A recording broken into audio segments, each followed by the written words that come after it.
All right, hello, welcome everybody to the Accreditation Audit Committee virtual meeting for June 15th.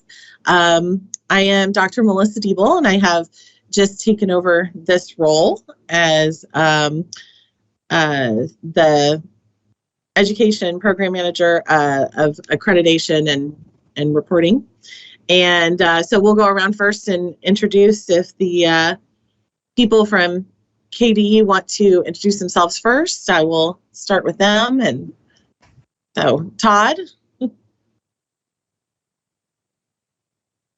Hi, I'm Todd Davis, Director of Division Educator Preparation and Certification at KDE. Sharon.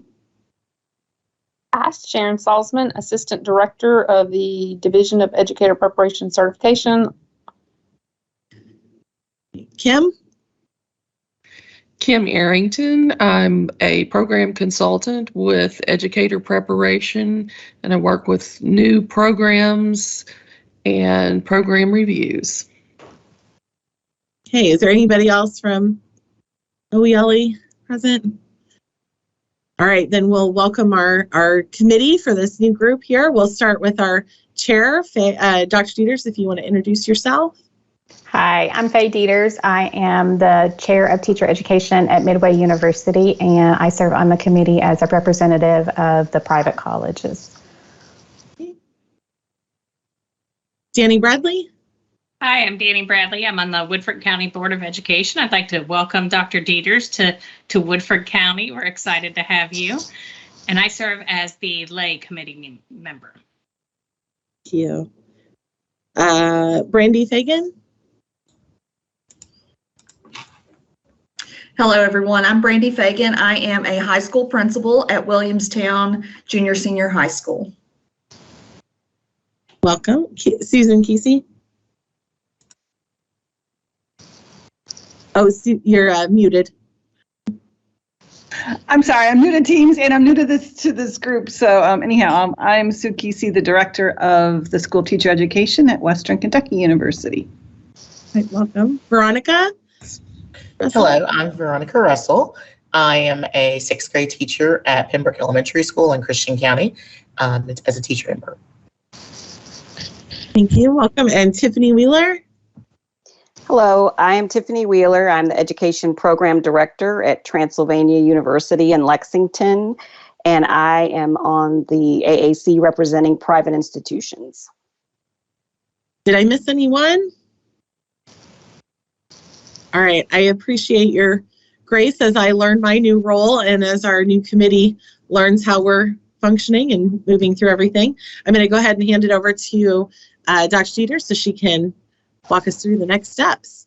All right, thank you. Our first item of business on today's agenda is to approve the minutes from the December 8th meeting. I know that you just got those recently, so if you want to take just a few minutes to look over those to see if you see any issues or any corrections that are needed.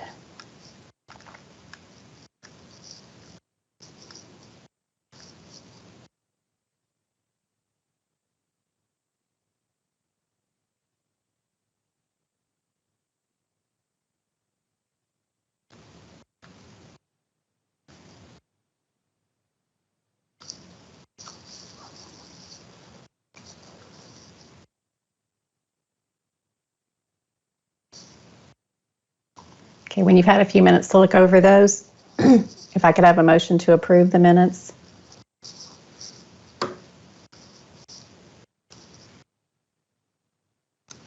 I move to approve the minutes. This is Tiffany. I second the motion. Thank you, Bradley and Tiffany. Did anyone see anything for discussion, any corrections that are needed? Okay. Hearing none, I'll go ahead and call for the vote. I'm looking for my vote list now. I'll just try to go down. Bradley? Aye. Sorry, I'm looking. Veronica? Aye. Tiffany? Aye. Brandy? Aye. And Sue? Aye. Did I miss someone? Okay, I also vote yes. So the minutes are approved. Our next item of business is to set the date for the December 2022 meeting. Melissa, do you want to look at suggestions for that?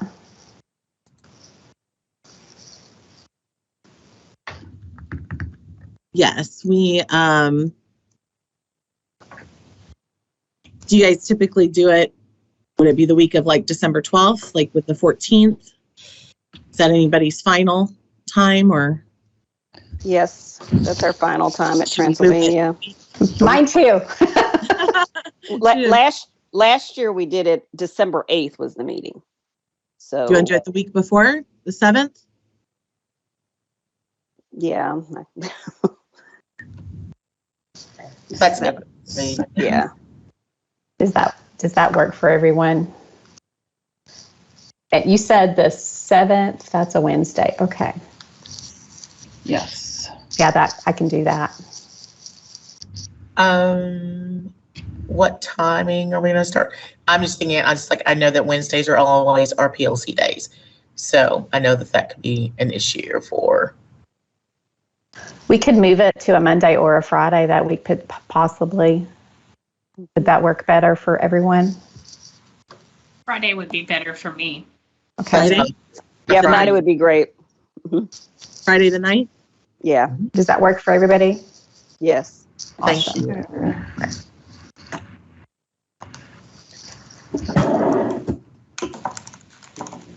And then do you do that typically at 9 a.m. usually? 9:30? Yes. Okay. All right, And so are we December considering 9th. having that one in person, or are we committed to staying virtual? Oh.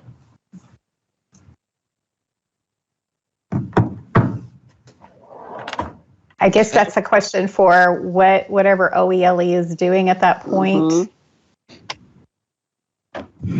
So Is e- we'll plan virtual regardless, and then as it gets closer, if we look like we're going to offer in person, so I don't think it'll be required to be in person. So it could be a mix. If we decide to go in person, we'll still provide the virtual option. So I say just plan virtual at this point, probably the easiest. Okay. Thank you, Todd.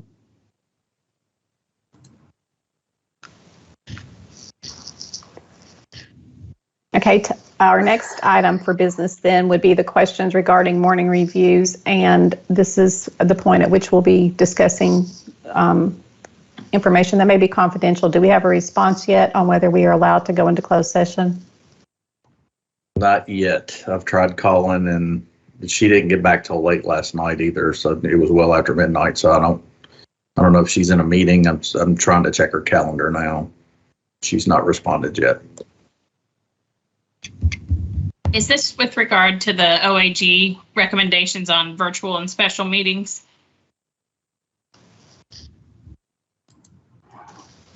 Yes.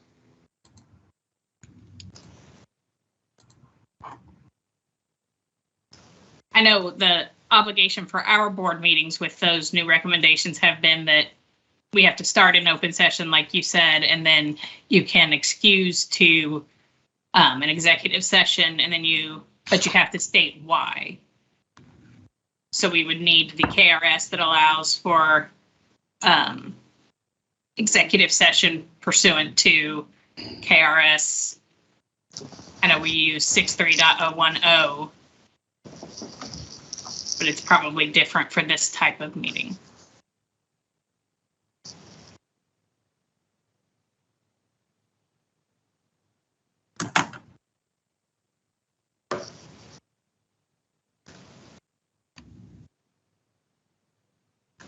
Hey, Todd, do you think you could contact Todd Allen or Ashley Lant? They may be able to weigh in on this. Yeah, I'm trying a couple different things here.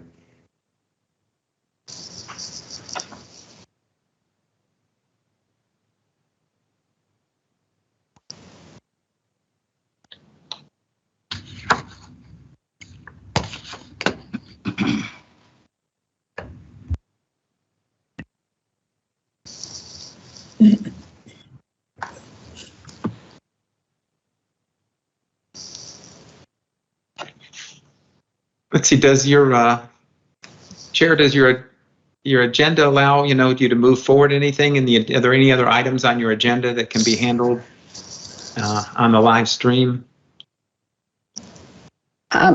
Possibly only the program review, things that are scheduled for the afternoon, we could possibly talk about. I don't know if there are any questions or anything about those. I don't think there's anything sensitive or that's marked confidential with regards to those materials.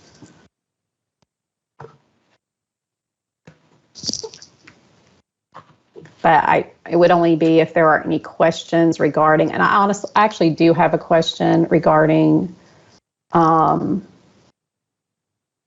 Western Kentucky's program approval. So this might be a time to talk about that. On the most recent documents that we got, one of the programs, I think it was LBD, there were still some response for that. So my question is a logistical one. On that one, are we to consider voting on that one would there be conditions if there is a program that's not approved yet? That's my understanding. Is that correct?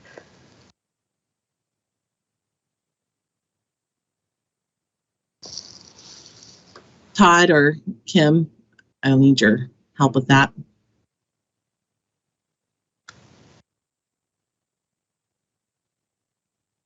I'm going to defer that to Todd because I'm not sure. This is my first audit committee as well as Melissa, so I'm going to defer that to Todd.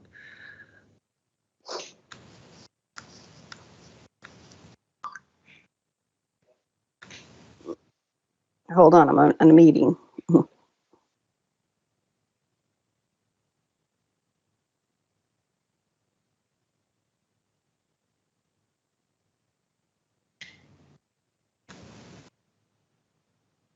I don't know if this is the time to say this, but I was going to say we have recently at Western Kentucky have gone through a program revision and are just waiting.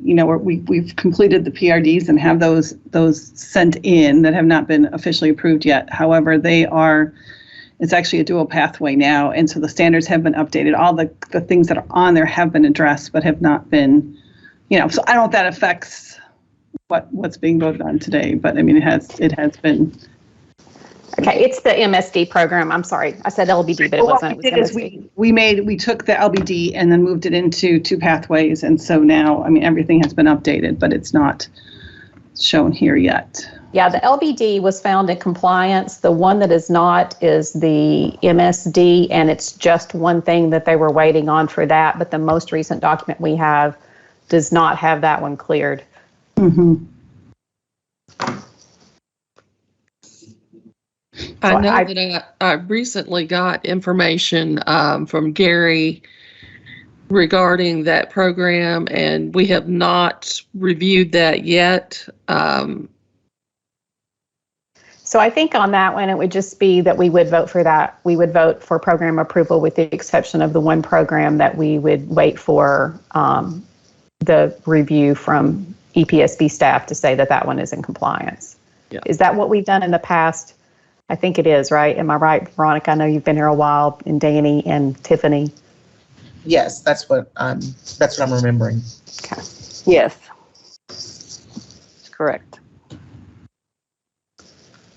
Just wanted to make sure because I caught that one when I was reviewing all the materials.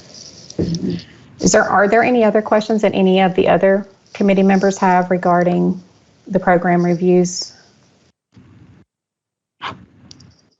for this afternoon?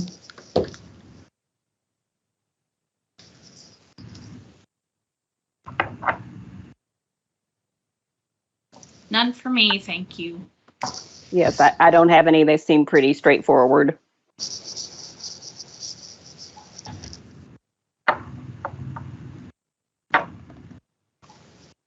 Okay, I guess we are all set for this afternoon then. Should be able to knock that one out quickly, huh? We should.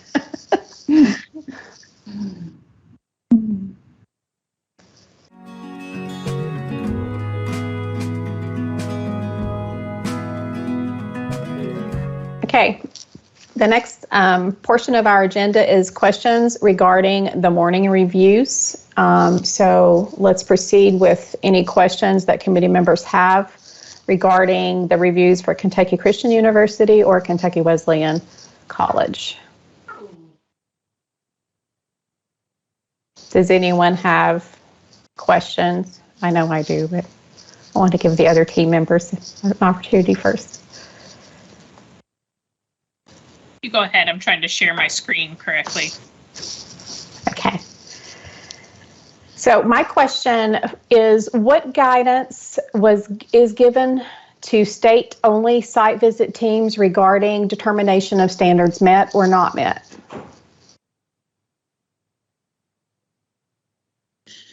My understanding was that they used the CAPE handbook from. Therein lies the problem. Site teams for CAPE do not determine whether standards are met or not met. So there is no guidance on determining whether a standard is met or not met.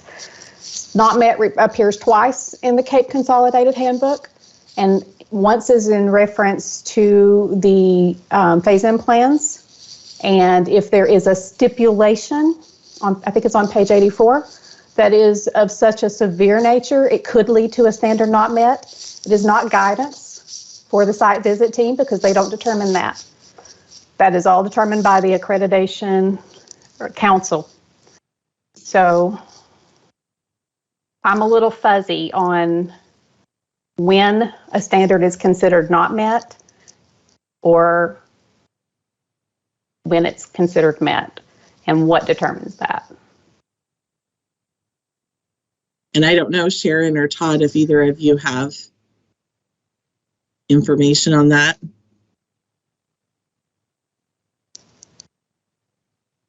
I had a similar question, especially because there was an AFI, I think, for every component on Standard 5 for Kentucky Wesleyan. So I wondered if that should have been a stipulation, but I'm like you, I didn't know what that particular guidance was.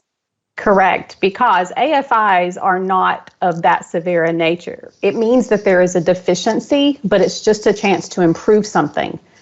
A stipulation would mean that there's a severe deficiency, but there were no stipulations on that standard. And that is why I had the question, like Tiffany. With no stipulations, I'm not sure that even if there is an AFI on each component, that standard should be indicated as not met. Because the AFIs themselves mean that the deficiencies are not that severe. Right. That was my understanding as well. In the original 2013 CAPE handbook, there was a caveat that if there were 2 stipulations on an individual standard, that standard would be considered not met. That has since been removed and is not part of the handbook anymore. So that is why I'm a little unsure about that and wanted to ask that question. Does anybody else have any guidance on that? Yeah, I was going to go back to the 2013 where you said if there was 2 AFIs, but since that's been removed, I'm not sure now then. It was 2 stipulations, actually, not AFIs. Yeah. Mm-hmm. But there are no stipulations on that standard. So, I know some of the rest of you may have had questions too. Tiffany, it sounds like at least one of yours was the same as mine. What questions did others have? And I'm looking to see if I can find more information as to what was sent the site team.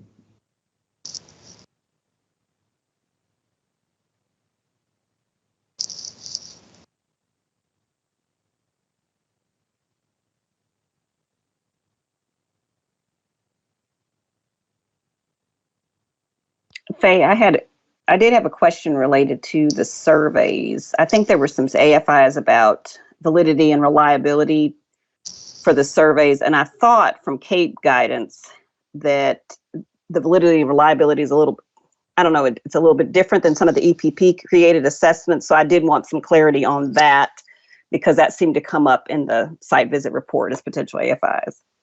Yeah, I noticed that too, Tiffany. And yes, there's the evaluation instrument has different criteria for surveys. If surveys are aligned to standards, which I think is the argument the EPP was making, then those surveys are considered valid. Okay. Typically, right? That was my thought and preparations that we've done, but that was, a question that I had. And then reliability would have just been done through the continuation of administration. Yes.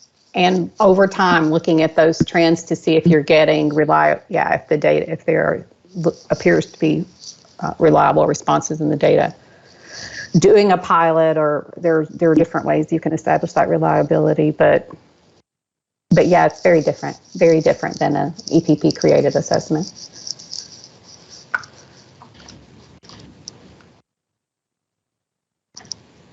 Any other questions?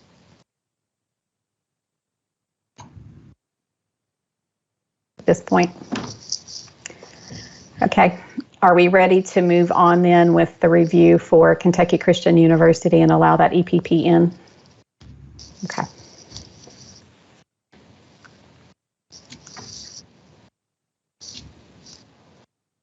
They may not be back yet. Hopefully they're not back yet.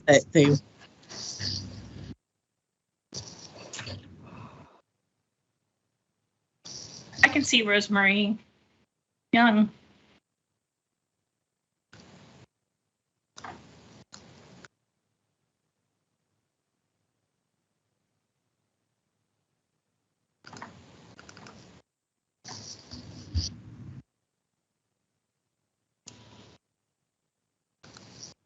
Okay, Todd just clarified that we can use the new regulation for UPike. So we can use the new regulation wherein if they have if they have successfully passed the national accreditor, that we can just vote on their programs. Okay, so we'll be skipping in the afternoon. We'll be skipping the other questions. We'll just be voting on the program review on the vote form, correct? Yes. So I will update that and then send that, and then I'll also notify the institution, although they might want to share since they created something, but I'll notify them that we've had a change. Is Jeannie Bay Williams, she's not with us today, correct? Or is she?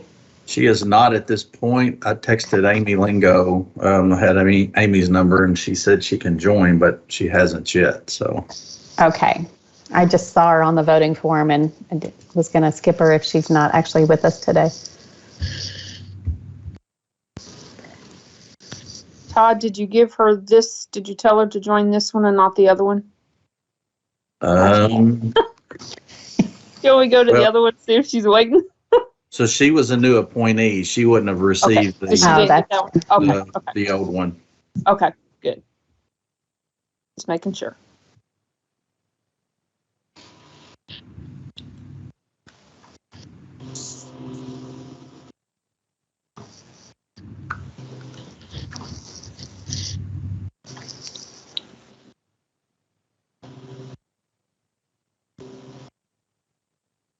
As soon as Kentucky Christian's representative rejoins us, we will go ahead with our introductions of the site lead and the EPP folks.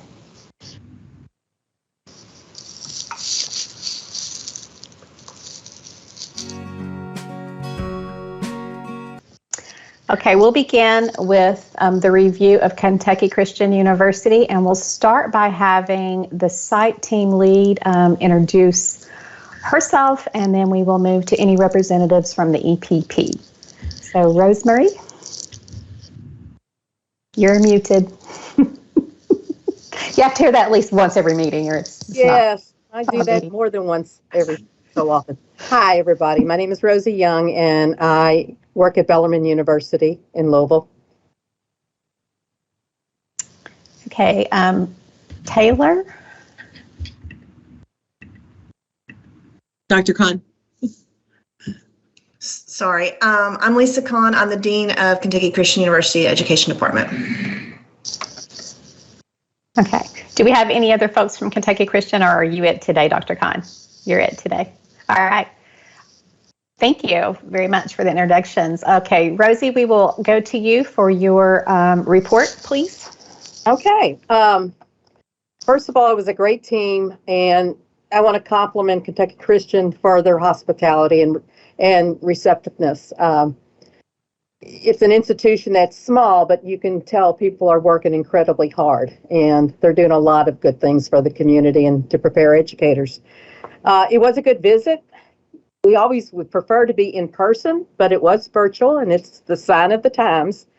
So I want to start off with kind of giving an overview of each standard, and then where the team left with, and as far as talking about their previous AFIs that were also from a NCAPE visit. So for Standard 1, they have successfully completed program review with EPSB, and that's always a biggie to get through that. They provided crosswalks that align to the INTASC standards. The candidates do things such as leadership project and research projects based on their professional growth plan, so they've made that connection. They also use Praxis, the PLT scores, observation data to demonstrate candidates' knowledge and skills. And they really are taking to heart the area of providing their candidates with more diverse experiences. They're looking into doing some field trips to Lexington and Huntington so the students would be able to work with a more diverse population. So we did not give any AFIs or stipulations to Standard 1. For Standard 2, they have developed really strong relationships with their area district schools and community. They're seen as a gem within the community and someone that is really supportive of that area of our Commonwealth. They do work well with their partners for field experiences and student teaching placements. They have a teacher education advisory council that is very involved and review data and talk about programs and program improvement. Neat thing that they have their students do, they're all Google certified as part of technology. Faculty members serve as the university supervisors, so there's a strong connect between the university and supporting them in the field. They do have a strong criteria in place for clinical educators in the schools and classrooms that students are placed. And then they have set up 4 stages that candidates are required to pass through in order to graduate. And again, no AFIs are stipulations for Standard 2. Standard 3, dealing with candidate quality, recruitment, and selectivity. They do have a recruitment plan in place. They are looking to try to target gender, race, location, which they describe as life experiences, where they're at in their present life, such as non-traditional candidates, social economic status, and disabilities. So, and they have shown a growth in diversity between 2017 and 2020. So they are enacting that plan to do recruitment. There is candidate data. They do have those progression points. They do have assessments and data at each of those stages in order for the candidates to progress to the next one. And again, they're also using those praxis and subject assessments and the principles of learning to assess candidates. Dispositions are also assessed multiple times throughout their program. No AFIs or stipulations were given for Standard 3. Or Standard 4, which is usually the one that so many universities kind of struggle with because, you know, the new, if you look at the new standards, they're a little bit more friendlier and they're a little bit more easily to maintain, but this is all about completer data. And they're working to provide a really well thought out case study in order to look at their completer effectiveness, and they developed a phase-in plan for that. They use surveys, employer surveys, completer surveys to obtain data on their students and their perception of how well prepared the candidates are. Employer surveys were aligned to InTAS. They also plan to collect completer data for 3 years out of graduation from the institution, which is able to give you that progression of how they're progressing, as well as looking for trend data. And they do look at the survey data closely, and they're used for program improvement. We did get one AFI for this area, and it was for 4.2, which kind of with COVID has always been also difficult for a lot of institutions, but it was in the area of providing limited evidence of data for completer effectiveness in applying their professional knowledge, skills, and dispositions. A lot of the evidence for this particular standard was built around survey data and not necessarily having that hard direct data to show that impact.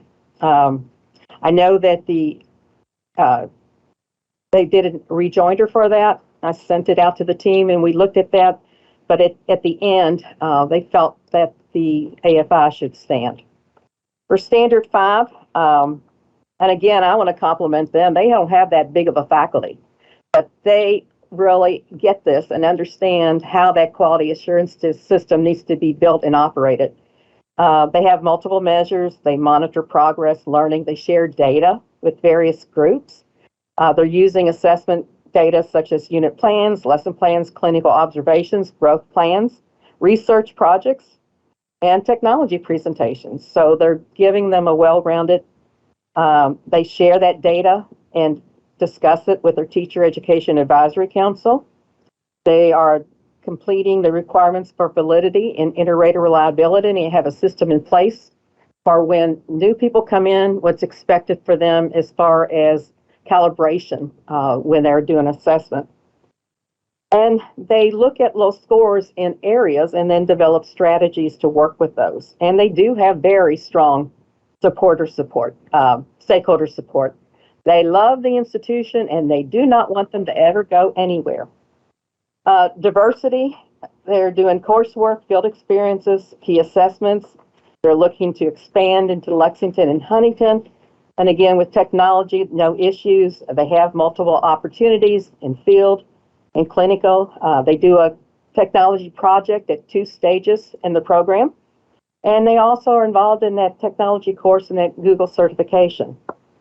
So for the previous AFIs, there were a number of them. And we looked at the data and recommended that all of them should be removed. So that was our recommendations for all the previous AFIs.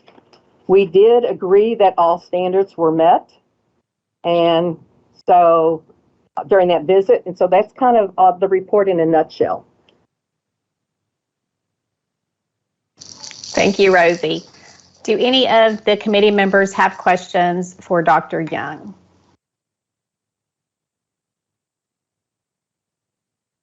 Okay, sounds like no one has questions for you, Rosie, so you're off the hook for the moment. All right, Dr. Codd, we will allow your presentation now, please. Okay, I really didn't know how to plan for this, so I didn't know if I needed a PowerPoint or if I was just supposed to talk or whatever you would like. So I'm going to open up on my screen. You all can't see it, but that way I can look at my data or whatever that I have. So, so as far as the AFI that we have, so the area that we were found to need improvement on is the completer effectiveness data. And so what we had done in the past is we had used our employer survey. And so we took each of the questions in the employer survey and aligned them with the InTAS standards, because we were using the same words from the InTAS standards. We sent that out to our employers. And the issue is that a lot of our students don't stay in public education. They go in a lot of different places. So they don't do consistent observations, and I don't know if they're reliable, valid type thing. They're just observations sheets that school chooses to use. And so by aligning those to the 10 INTAS standards and sending out an employer survey that said, based upon your observations, how well do they do these things on a 4-point scale? And we had over 20% response rate to those employer surveys. But I guess because it's a survey and not an instrument, it was not acceptable, I guess, to say that. Although that the scores from the employer surveys that we sent out had an average rate of 3.13 for the 3-year cycle in which we were reporting during this accreditation cycle. So for that 3-year from the employers, it was a 3.13 accomplished rating on those 10 INTAS standards that we measured. But we did, I guess, change some of the wording exactly they were taking words from the INTAS standards, but they weren't the exact ones. So what we have done though since is we have really reached out to all of our students and tried to gather information. Again, we are a very, very small school. So in this year, in our 18-19 cycle, we were able to get 4 of 7 observation instruments from whatever instrument that they happen to use at that school. So that was a 57%. For our 19-20 cohort, we were able to get 3 out of 9, which was a 33%. 20-21 cohort was 6 out of 10, which is 60%. So that would be our last 3 cycles moving from this point forward. So total in the last 3 years, 13 out of 26 are over 50%, is where we are right at 50% in getting observation instrument data from the particular schools from our students that are currently employed. And that includes some students that are maybe, that 7 or 9 or 10 or whatever, those are all the students that graduated at that time. Some of our students are not currently employed, they're having children or doing other things. And then we also, just because we had a little bit of limited data, I felt like too, in our impact data. So we collected from MAP scores, iReady scores, those types of things. 2018-19 is now 4 out of 7 at 57%, 3 out of 9 for 19-20, 33%, and 4 out of 10 in the last year, so 40%. We're still trying to collect some of that because school just recently let out, and in some of the schools around us, and their iReady scores are not back, our MAP scores are not back, so we'll continue to collect that. But we're still at 11 out of 26, 42% for the last 3 years, so above that 20% mark. We also went back and changed our employer survey that we're sending out to align directly with the questions on the Kentucky Teacher Framework questions. So those questions that you would see on a Kentucky observation instrument. So like 1A, demonstrating knowledge of content and pedagogy.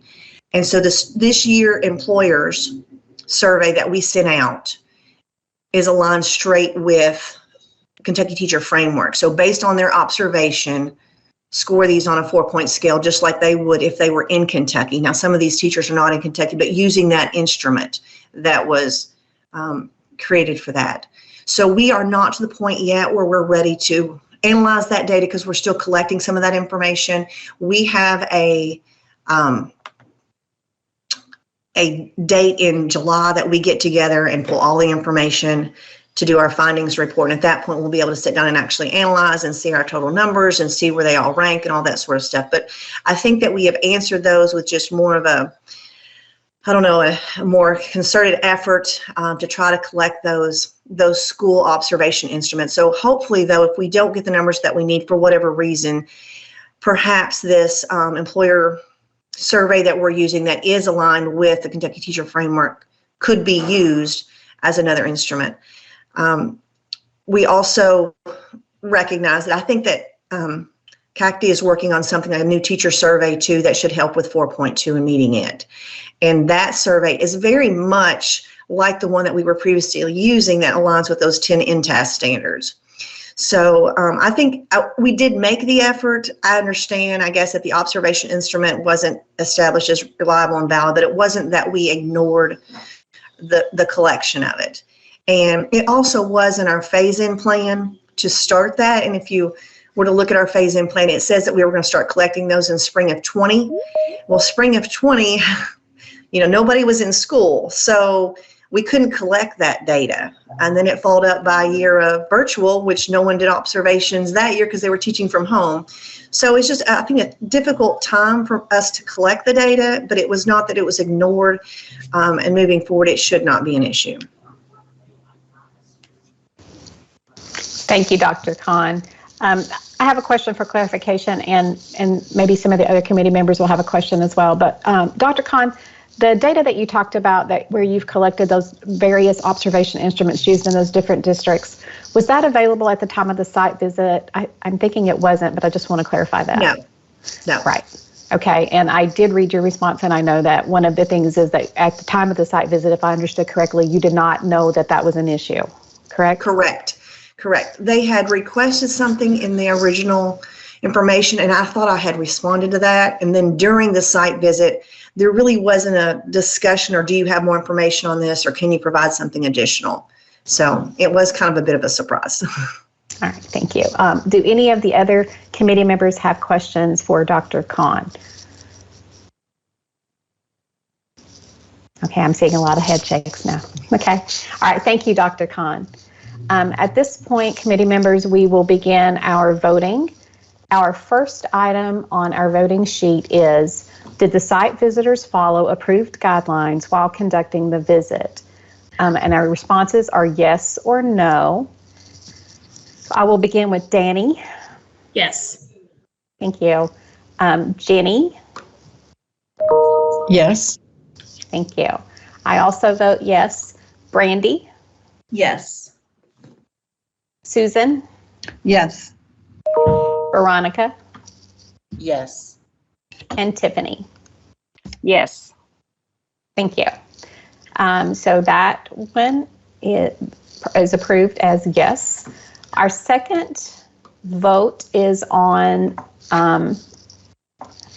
does the AAC agree with the areas for improvement, and there was only one cited on 4.2, identified in the site visit report?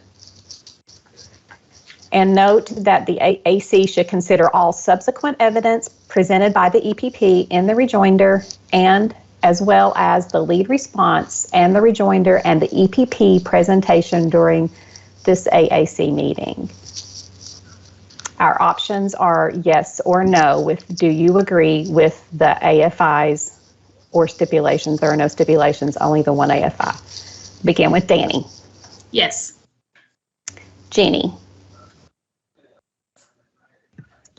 I'm going to look to Melissa for a little clarification here because I haven't been trained, so I'm not sure if I'm reasonable to actually make I don't know if I should abstain or if I should vote. Okay, Melissa.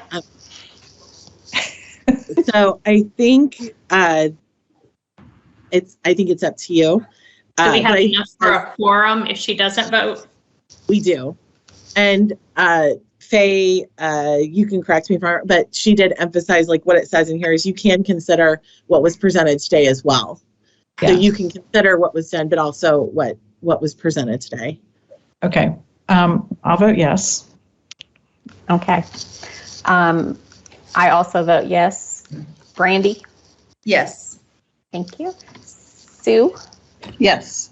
Thank you. Veronica? Yes. Thank you. And Tiffany? Yes. Thank you.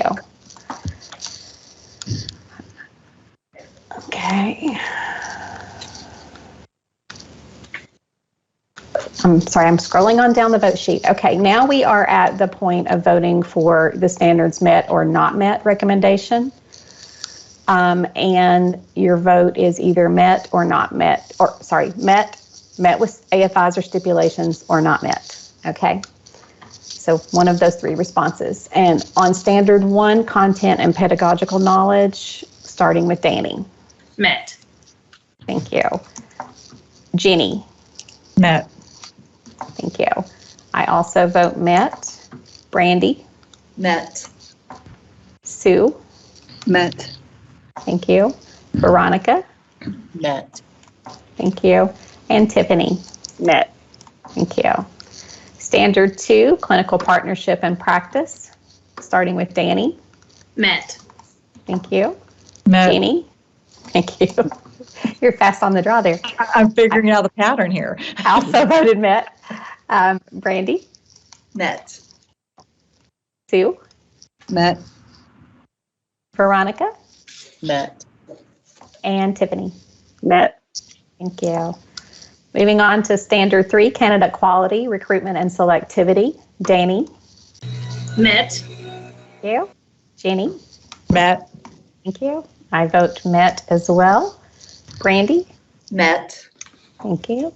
Sue? Met. Thank you. And Veronica? Met. Thank you. And Tiffany? Met. Thank you, Tiffany. All right, moving on to Standard 4, Program Impact. Just a reminder, your options are met with AFIs or stipulations, and not met. Brandy? Met. Or met with AFI. Sorry. Thank you. Jenny?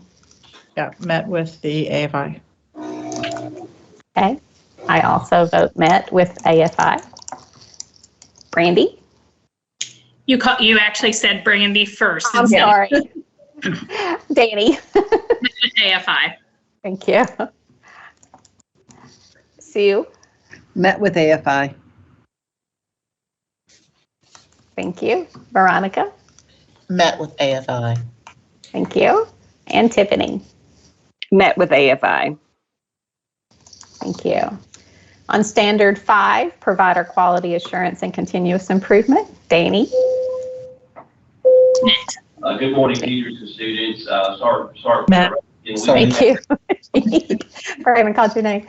I also vote met on that one. Brandy? Met. Thank you. Sue? Met. Thank you. Veronica? Met, sorry. That's okay. Thank you. And Tiffany? Met. Thank you. Our next vote is for continuing accreditation recommendation. Our options are accreditation or accreditation with conditions. And I'll start with Brandy. Danny. Accreditation. Dr. Dieters, you can also do accreditation with probation. So there are 3 options. Oh, sorry. I missed the third option. Yes. Accreditation with probation would be the third, but they only have one AFI, so I'm thinking we're not going there. So, sorry, Danny.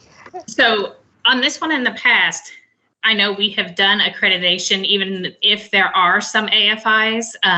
We just kind of weighed out the number and the severity. And I would say in this situation, I am comfortable with voting for accreditation.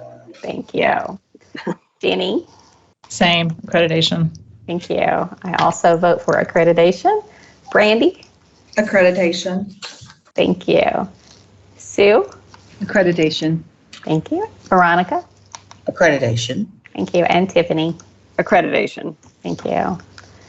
Okay, and our next vote is for program approval. The program committee has reviewed the program review documents for the initial and advanced certification programs for the institution, and we are making the following recommendation on a program by program basis. Our options are approval, approval with conditions, or denial of approval.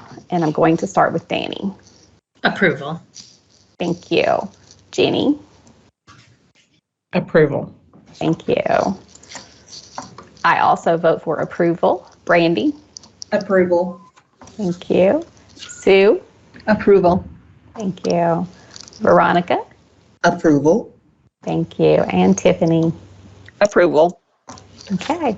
That concludes the voting for Kentucky Christian University. And I'd like to say congratulations to Kentucky Christian University. Thank you for your hard work. Thank and you. Also to the SWAT team lead. Yes, yes. Thank you, Rosie. Congratulations. For your work. You're welcome. I'm gonna go back to my little lovelies, see what they've got into. Thank you all. Have a great day. Congratulations. Thank you, Rosie.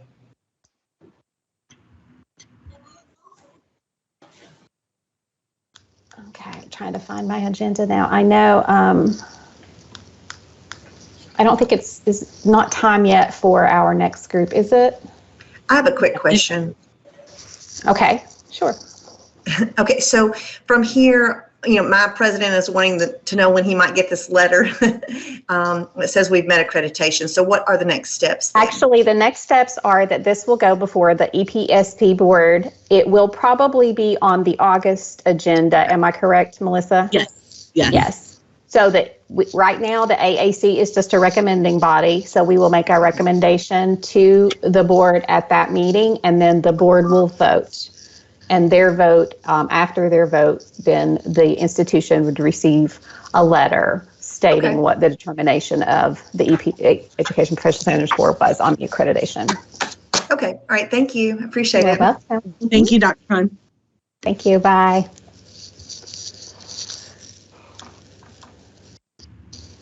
Okay, so we have until 11:15 now until the next institution, correct, Melissa? Yes. Okay. Do we want to take a break at this point and put up our break slide? Or yes, I see lots of noddings. So yes. State Site Team Lead, introduce yourself if you would, please. Hello, I'm Shannon Deaton. I'm, well, at the time of the visit, I was Dean in the School of Education at University of the Cumberlands. I've since transitioned into a different role in the Department of Leadership Studies at UC, and happy to be here. Thank you, Dr. Deaton. All right, now, we have some representatives from the EPP. I'll let you go ahead, and introduce yourselves. I think there are at least two of you. It's Dr. Cousins and Dr. Nelson. So Dr. Cousins, you introduce. Yeah, good morning, everyone. I'm James Cousins. I'm Provost and Vice President of Academic Affairs here at Kentucky Wesleyan College. Okay, thank you. Good morning. I'm Nelson, and I'm actually Assistant Professor of Teacher Education, and I am one of the individuals that helped put together all the good information you've read. All right, great, thank you, and thank you for all the work. At this point, we will turn it over to Dr. Deaton to give the report from the site team. All right. Thank you very much. Good morning, everyone. I guess it's still considered morning time. I'm sure you all have been quite busy since the day began. But as stated, my name is Shannon Deaton. I'm from University of the Cumberlands. In fall 21, I served as the state chair for the state-only accreditation visit for Kentucky Wesleyan College. Other members of the site visit team included Drs. Robin Magruder from Campbellsville, Lori Henderson from Union College, Sherry Brown from U of L, Christy Petrozzi from Moorhead, and Steve Kreitz from NKU. Ms. Margaret Hawkins-Smith from KDE served as the state consultant for the visit.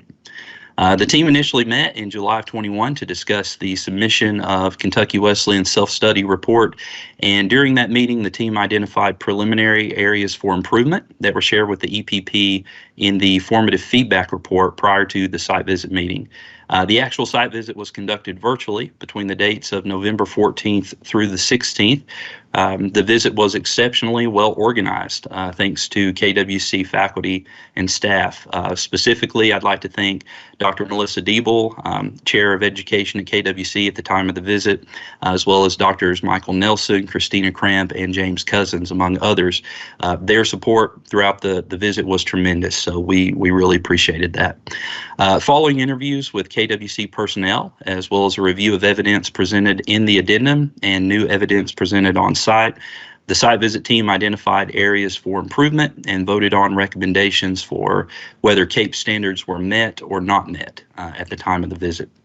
The results for each standard are as follows. Standard 1, related to content and pedagogical knowledge. The team recommended that the standard was met with one or more defined areas for improvement, and AFI was cited in CAPE Component 1.2. Standard 2, related to clinical partnership and practice. The team recommended that the standard was met with no AFI cited. Standard 3, related to candidate quality, recruitment, and selectivity. The team recommended that the standard was met with one or more defined areas for improvement, and AFI was cited in CAPE Component 3.4. Standard 4, related to program impact. The team recommended that the standard was met with one or more defined areas for improvement. AFIs were cited in CAPE Components 4.2, 4.3, and 4.4. Standard 5, related to provider equality, continuous improvement, and capacity. The team recommended that the standard was not met. AFIs were cited in CAPE Components 5.1, 5.2, 5.3, 5.4, and 5.5. In closing this report, I'd like to thank the members of the site visit team, the faculty and staff of KWC, as well as the members of the AAC committee. I appreciate the opportunity to be part of this collegial process in service of institutions and students in Kentucky. And at this time, I'll defer back to the AAC for questions and next steps. Thank you. Thank you, Dr. Deaton. At this point, do committee members have questions for Dr. Deaton? Dr. Deaton, this is Tiffany Wheeler from Transylvania, and thank you for your great presentation. I did want to ask, because of Standard 5 that you all made the decision that it was not met, what kind of guidance were you all provided as a team that led to that recommendation? This was an interesting discussion, and I'm glad it was asked. At the time of the deliberations with the team, we consulted with Ms. Hawkins-Smith as well as all of the members of the site visit team and arrived at the conclusion that we would only move that a standard was not met if there were substantial areas for improvement in each of the components. Related to Standard 5, there was an AFI cited in each of the 4 components as illustrated in the report. Therefore, the team did vote that that standard was not met. So just to clarify, it was because there was an AFI for each component that the team made that determination, correct? That is correct. Yes, ma'am. Thank you. I also have a question, Dr. Deaton. Regarding the AFI cited for Standard 3.4, the guidance, the reasoning, what was the discussion or reasoning around the awarding of that particular AFI? I noticed that in the rationale it talked about a formal process versus a systematic process, and I was curious as to how the team conceptualized the difference between formal and systematic, and why that led to the awarding of that AFI. Okay, one moment. Let me pull up the report if that's appropriate and just kind of read through there and refresh myself on the language. So the AFI in question related to 3.4 states the EPP does not provide evidence of a formalized and systematic approach for supporting candidates who fail to demonstrate adequate progress throughout the program. Rationale states, while the EPP has an informal process being developed for candidate remediation, it has not been formally approved by the TEAC, and it has not been published in the handbook for student review. The feelings of the committee at the time was that the committee did have an informal process based on interviews whereby the tracking of candidates was monitored. However, upon further questioning and probing via the interview questions, it seemed as if the process was not formalized across the board, and it had not yet been officially adopted and approved by the governing body of the EPP, which was the TEAC. Thus, the expanded rationale for providing the AFI at this time. Okay. And could you clarify a little bit? The standard does not have the word formalized in the component. It has systematic, but not formalized. And so I'm curious as to what the difference, why did the team decide that in order for it to be systematic, that it had to also be formalized? Systematic in this context, if I'm remembering the team's discussions, means that it was implemented with fidelity across, the entire EPP. Based on interviews, we did not find that, or at least at the time, we did not find that there was agreement about how the system was being implemented in a systemized way. And we related that back to the process of it perhaps not being formalized, therefore perhaps not everyone was implementing it in the same manner. So that would be sort of the underlying thinking at the time of the visit. Thank you. I appreciate that. Any more questions for Dr. Deaton?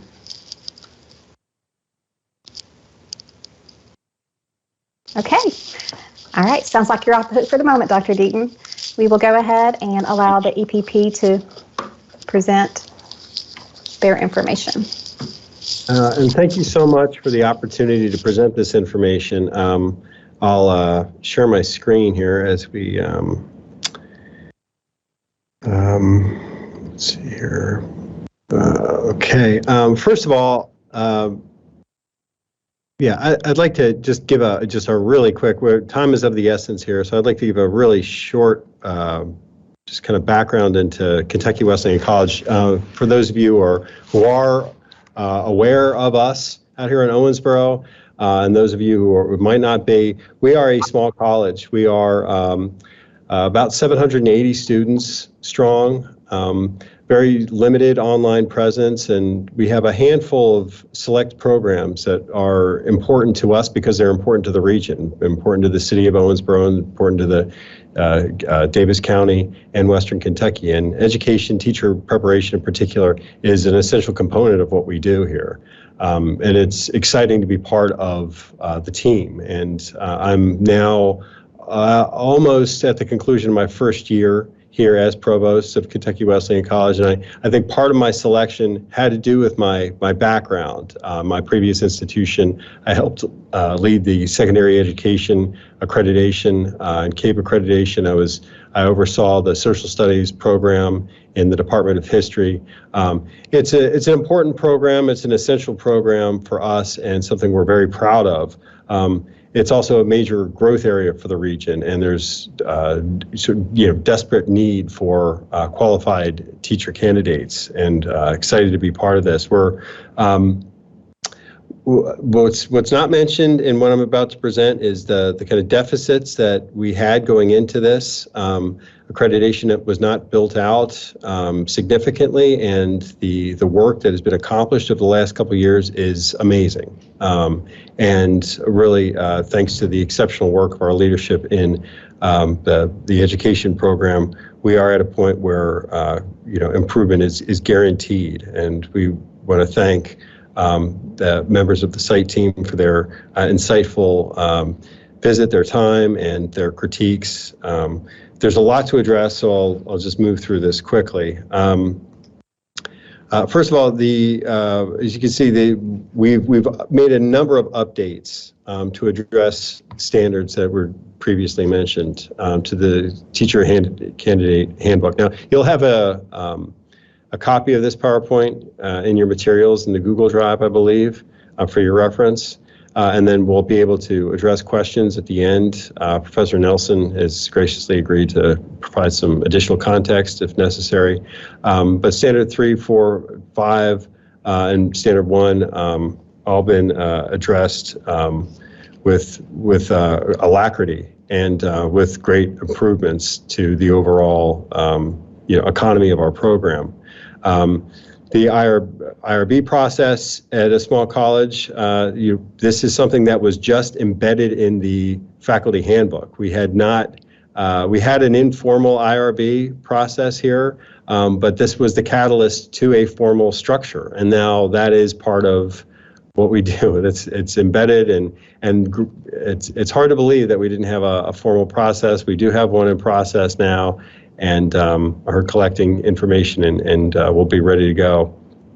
You can see the other points. The completer satisfaction survey is the final piece for 5.4. I want to go over each one of these points in detail here, and then Professor Nelson can clarify any questions that you might have. But standard 5.1, evidence is lacking to support, the statement was evidence is lacking to support EPP uses multiple measures to monitor completer achievements and operational effectiveness. We use completer, employer, college alumni surveys, disaggregating the data about completer achievements and operational effectiveness, using our data management system, Standards for Success, which is being considered as a replacement for CAMS, which is what we use right now. So it's an excellent program. We're very happy with the results of that. And we're we will implement focus groups of completers and principals this fall to gather additional evidence to firm up our quality assurance system. Additionally, we've updated our QAS with a survey and focus group and processes for inter-rater reliability and validity tests of all evaluation instruments. And then a third cycle of current surveys will be collected in the fall of 22. We've built out a very robust timeline for the collection of implementation of these that stretches well beyond the fall, but most immediately, this is what we have in place. 5.2, evidence is lacking that EPP quality assurance system relies on relevant, verifiable, representative, cumulative, and actionable measures, which can produce valid and consistent interpretations of data. We have plans in place to test the validity, content validity for each EPP revised assessment instrument using validation form, where experts are going to rate each item on a scale from 1 to 4, validity determined using Loshy's content validity ratio. And we're moving forward with the framework, Kentucky Framework for Teaching, adopted by the Danielson Framework for Teaching and Observational Measurements. Very exciting. Other instruments are also being revised and tested for content validity and piloting as well. Additionally, survey questions are now aligned to the Kentucky Teacher Performance Standards, along with an explanation of how this data is relevant, verifiable, representative, cumulative, and actionable, included in biannual reports and discussed by the quality assurance system.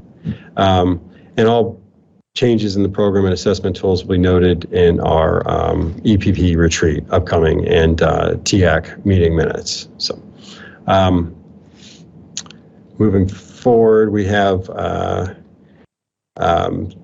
this is survey questions are aligned to the KPTS standards, and 2 retreats a year, fall and in May of each year, to discuss ongoing collection and programmatic decisions. 5.3, evidence is lacking to support EPP systematically assesses performance against its goals and uses results to improve program elements and processes. We're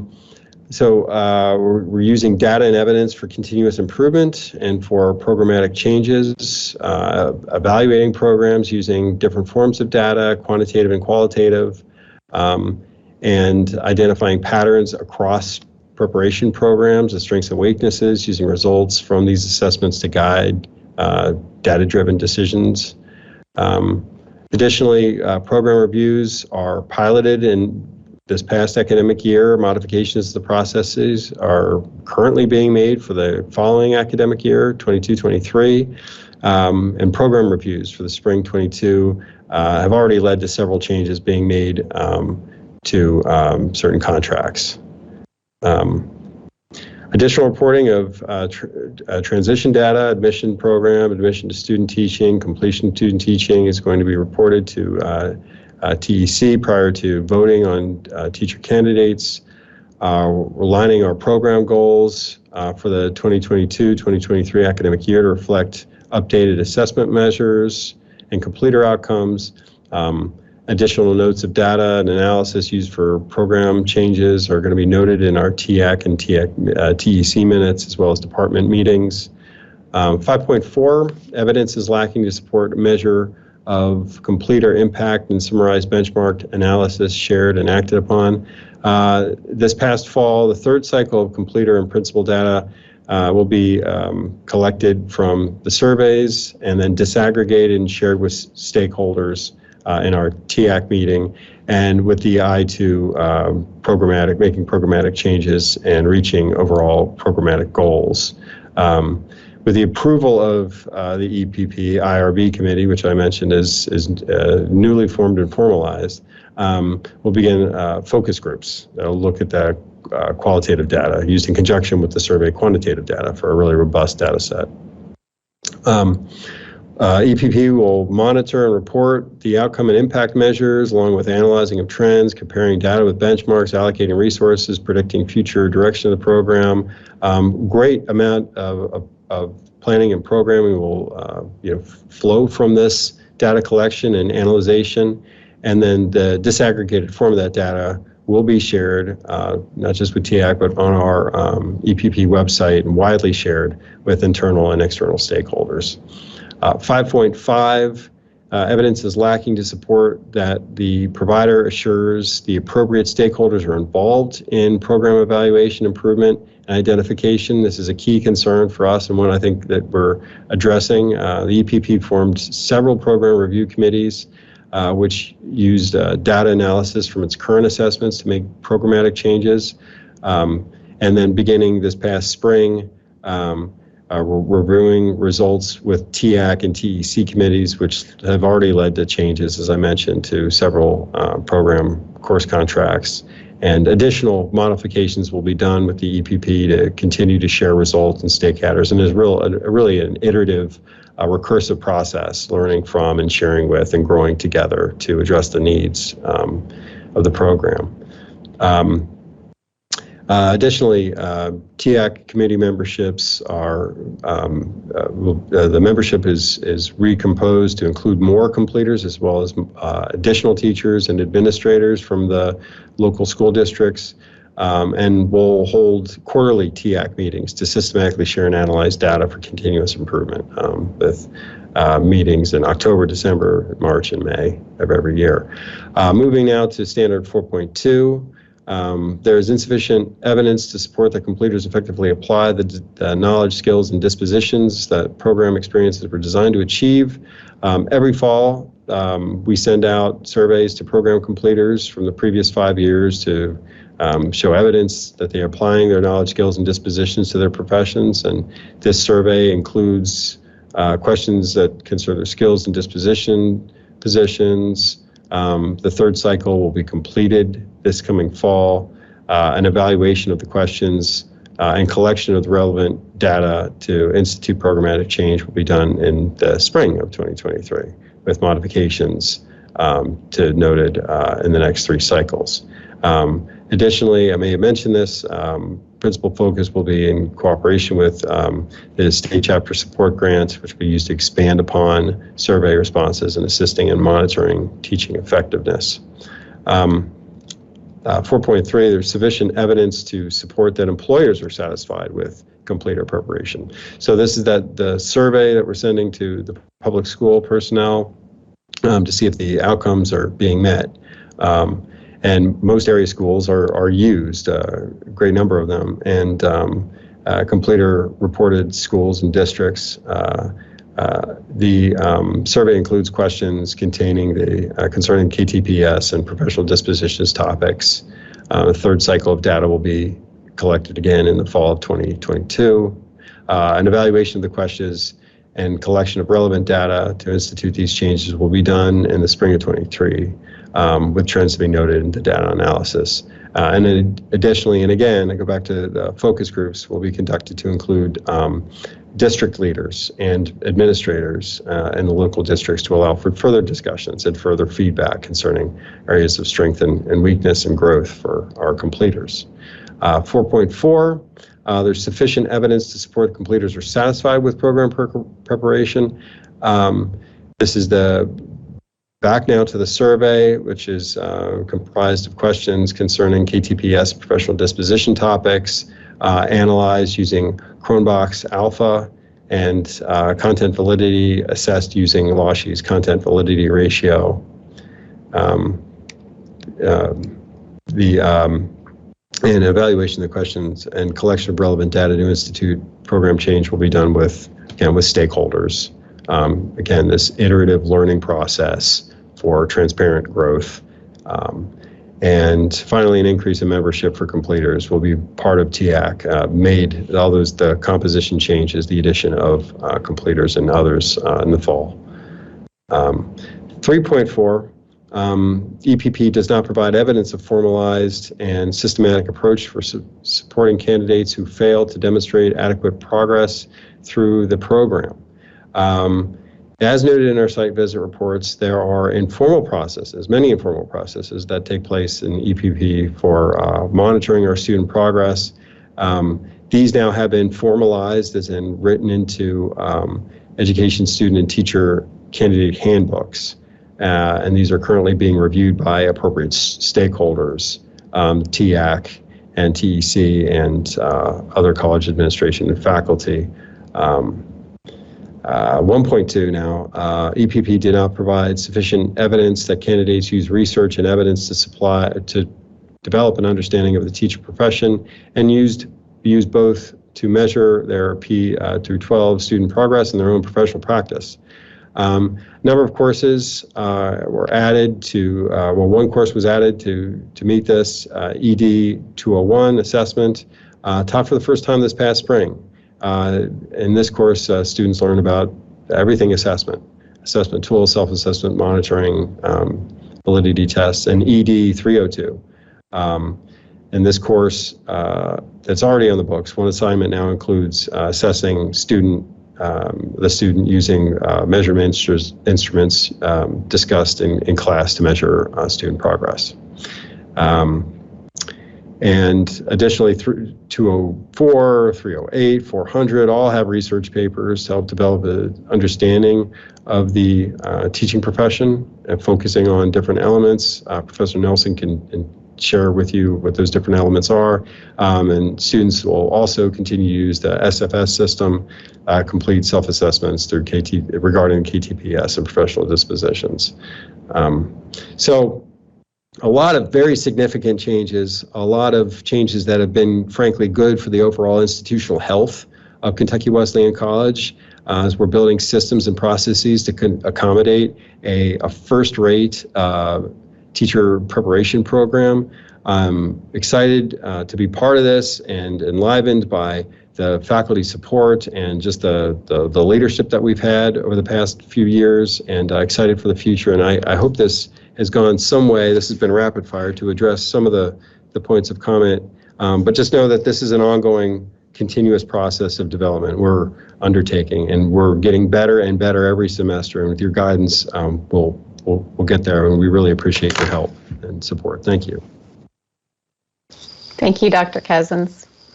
It sounds like you guys have been really busy since the visit and that you've already accomplished quite a bit, particularly with regard to your QAS.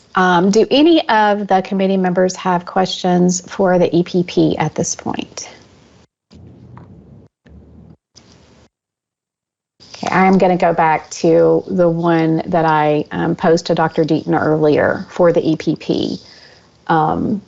Can you talk a little bit? I've looked at the evidence that you provided regarding how you monitor your students' progress, as well as some of the emails and things that were in your evidence related to how you support those candidates when you are seeing deficiencies with either GPAs, praxis scores, or dispositions, so in your progress monitoring. But can you talk a little bit about the process that you currently are using or that you were using at the time of the site visit, and then also the plan that you have for going forward? And Dr. Deaton alluded to it a little bit about formalizing this process through a vote from your TAC committee. So can you just tell us a little bit about that, please? Sure. Mainly, a lot of our process of monitoring candidates is pretty much what you just said, as long as along the guidelines of the GPA, the professional dispositions.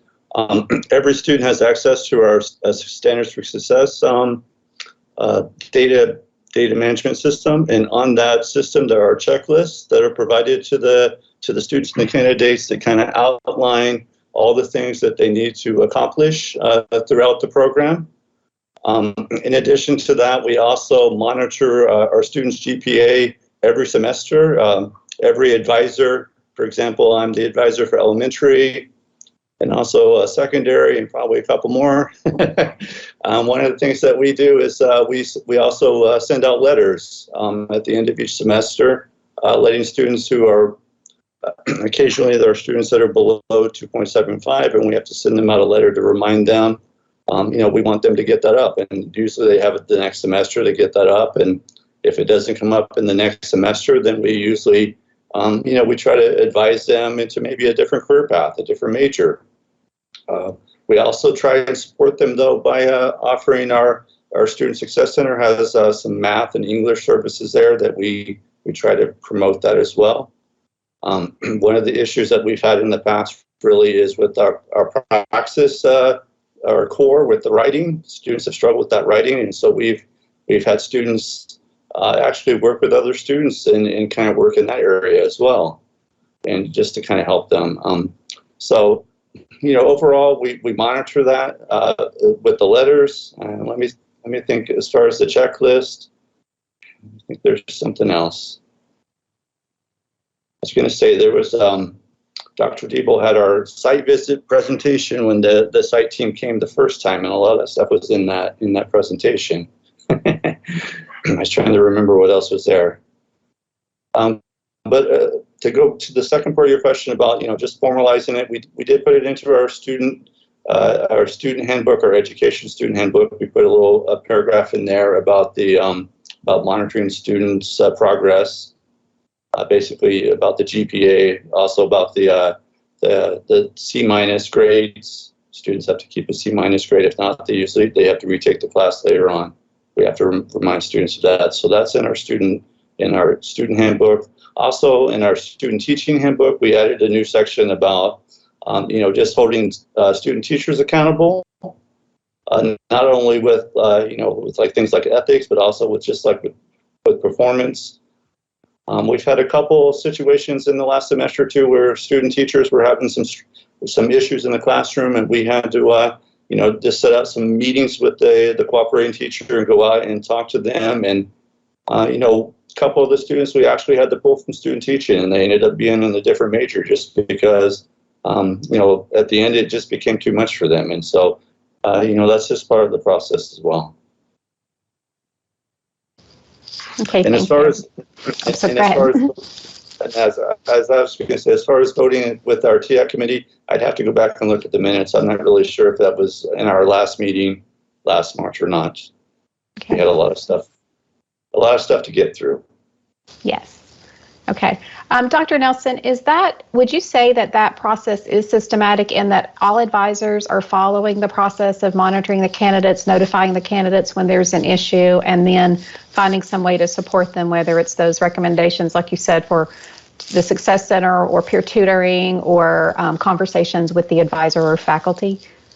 Yeah, I would say it's systematic just because our department's really small. I mean, last year we had three professors / advisors, and so we pretty much wear every hat there is to wear. And so, Dr. Diebel, when she was in charge, she would send us an email out to remind us that we had to do that. And so, they're usually at the end of the semester, there's a lot of things on our plates, but, we always had to, find ways to make contact with those students and make sure we advise them and, just due diligence with that as well. So. Yeah. Okay. Thank you. Yes, I'm also at a very small institution. I know every single one of my candidates personally, and so I know what you mean. Yeah, I know sometimes you know a little bit more than you want to. That is very, very true. I do think it's somewhat easier to monitor with a systematic process that maybe is informal when you're at a small institution and you do know all of those candidates. So thank you. Does anybody else on the committee have questions for Dr. Nelson at this point? This might be a naive question, but you've mentioned TIAC in a lot of the slides, and when you're talking about them, what constitutes your TIAC? Who's involved? Again, just like what's the structure? I lost my notes. I had a fan on, but my fan blew my notes under the couch, and so I'm going to go from memory. Actually, our TIAC committee is made up of several different stakeholder groups, faculty. We have some students, although I noticed on my list that all my students are graduating, so I'm going to have to find some new students. We have some representatives from the area school districts. So in our area in Owensboro, we have Owensboro Public Schools and also the county school. But we also had a couple other members from the other counties surrounding Owensboro. So we had a little bit more representation. And as Dr. Cousins mentioned several times throughout our presentation there, we're going to try and get some more completers. just so we can get some more of their perspective and input is there. So that's what makes up our TAC committee. And so I think currently we have around 15 to 20 people on it. I think we'd probably like to add some more completers and probably add 5 or 10 more to that. We found out the last couple of times we did it, doing it via Zoom, it was a lot more convenient. It's really hard to get people to come to a 4 o'clock meeting on a Monday or Tuesday after school. And so I think it's really beneficial to do it either virtually or, something like that. Thank you. Anyone else have questions for Dr. Nelson? Or you can also go back to Dr. Deaton if you want. Okay, it sounds like we are all good. So thank you to the EPP as well as to Dr. Deaton for your presentations. At this point, we will go ahead and move forward with our voting. Our first item on our voting sheet is, did the site visitors follow approved guidelines when conducting the visit? And our options are yes or no. I'm going to begin with Danny. Yes. Thank you, Danny. Okay, Jenny? Yes. I also vote yes. Brandy? Yes. Sue?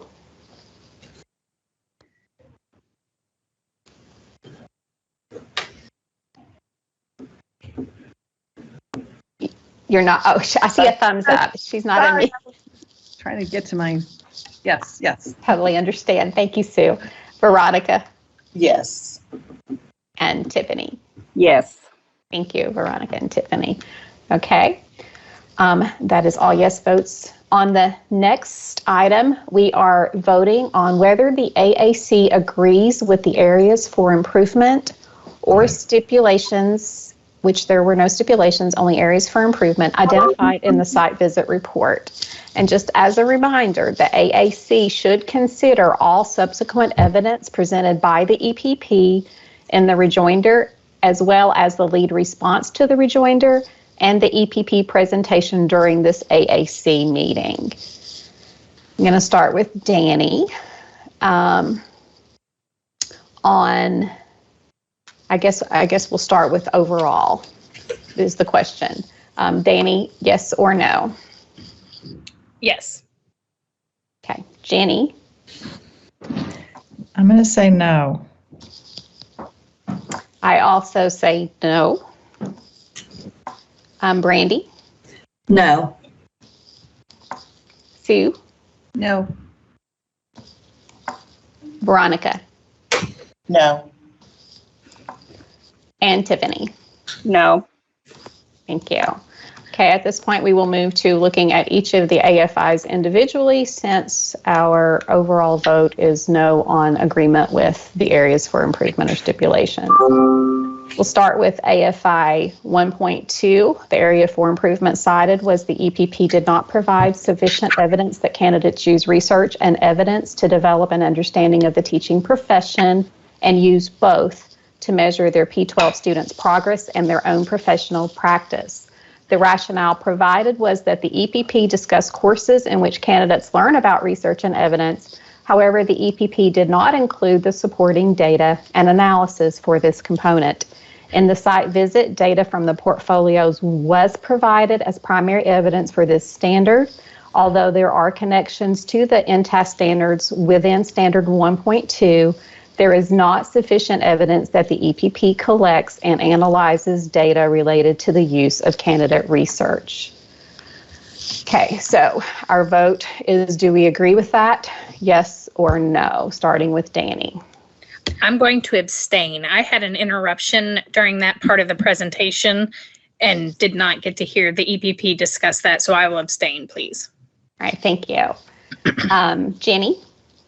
Okay, so remind me what the vote is. Is the yes that you yes, are voting yes, you agree with that area for improvement, or no, you don't agree with either the area for improvement or the rationale? Yes. Okay. I also agree with that. Brandy? Yes. Sue? Yes. Sorry, I'm also losing one of my pods here. Veronica? Yes. And Tiffany? Yes. All right, thank you. Moving on to the next AFI number 2, which is on component 3.4. The area for improvement cited is the EPP does not provide evidence of a formalized and systematic approach for supporting candidates who fail to demonstrate adequate progress throughout the program. The rationale is that while the EPP has an informal process being developed for candidate remediation, it has not been formally approved by the TEAC and it has not been published in the handbook for student review. We are voting on whether we agree or disagree with that AFI and rationale. And I'm going to start with Danny. And I'm going to abstain on this one as well, please. All right, thank you. Jenny? Okay, so just for clarity, no means... You do not agree. I do not agree that there should be an AFI. Right. Okay, I'm a no. Thank you. I am also a no on that one. Brandy? No. Sue? No. Veronica? No. And Tiffany? No. All right, thank you. And if no, identify the AFI and specific rationale for the change. So is your recommendation that the AFI be removed or that it be changed? Okay, for those of you that voted no. So I'm going to start with Jenny. Removed or changed? I'm the novice here, but I think it should be removed based on the changes that were presented in the handbook and the elaboration that Dr. Nelson gave. Thank you. I agree with Jenny. I think it should be removed as well because I do not find in the guidance in the Cape Consolidated Handbook where it indicates that the process must be a formal one as long as it is systematic. And from the evidence presented by the EPP, I believe that it is a systematic process. Brandy? I vote no. It should have been removed due to the evidence provided in the rejoinder and in the presentation today. Thank you. Susan?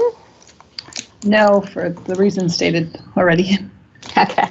And so remove also? Remove, yep. Okay, thank you. And Veronica? Yes. Remove for the aforementioned reasons. Okay. And then Tiffany? Remove for all the previously mentioned reasons. Okay. Thank you. Moving on to the AFI number 3, which is for component 4.2. The area for improvement cited is that there is insufficient evidence to support that completers effectively apply the knowledge, skills, and dispositions that the program experiences were designed to achieve. The rationale is that the EPP does not provide evidence for how additional measures for monitoring teaching effectiveness will be implemented and monitored. Okay, Danny? I'm going to abstain. Okay. Jenny?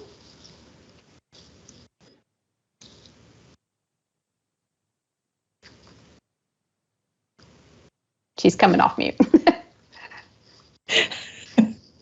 Yes. Okay. I also agree. Brandy? Yes. Sue? Agree. Veronica? Yes. And Tiffany? Yes. Thank you. Moving on to AFI number 4 on component 4.3. The AFI states that there is insufficient evidence to support that employers are satisfied with completer preparation. The rationale is information related to the completer surveys, validity and reliability is not provided. Additionally, 3 cycles of data are not provided for the survey's implementation. It is unclear whether results from the instrument support outcomes identified by the EPP.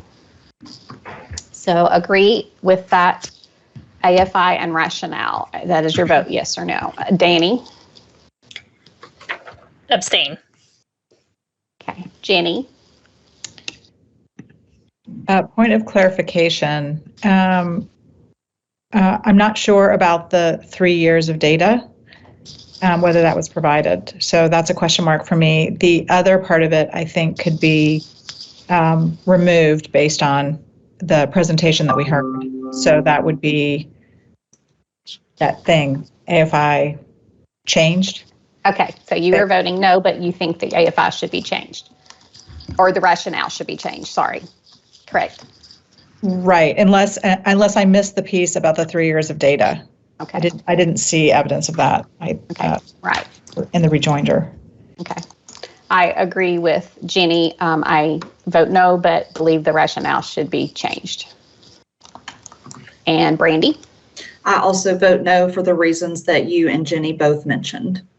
Okay, and Sue? No, with the change.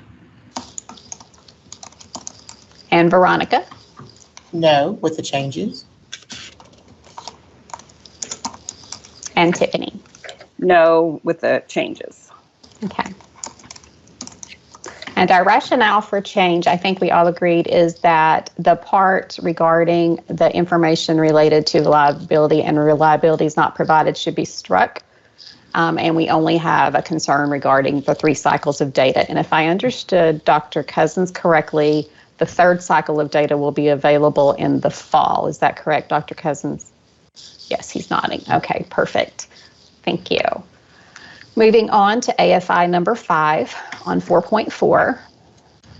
The area for improvement cited is that there is insufficient evidence to support that completers are satisfied with program preparation. And the rationale states that it is unclear whether the KWC completer survey provides valid and reliable data for continuous improvement, which makes it difficult to determine if data can be used to support completer satisfaction. Additionally, there is limited evidence that the EPP reviews and responds to data regarding completer satisfaction. Okay, we are voting yes or no, agree or disagree. And if you disagree, please let me know if you believe it should be removed or changed. Danny? Abstain. Jenny? No, based on the additional evidence provided. Okay, and removed or changed? Removed. Thank you. I am going to agree with Jenny. I also think I vote no and believe that the AFI should be removed based on the additional information provided by the EPP. Brandy? No, removal.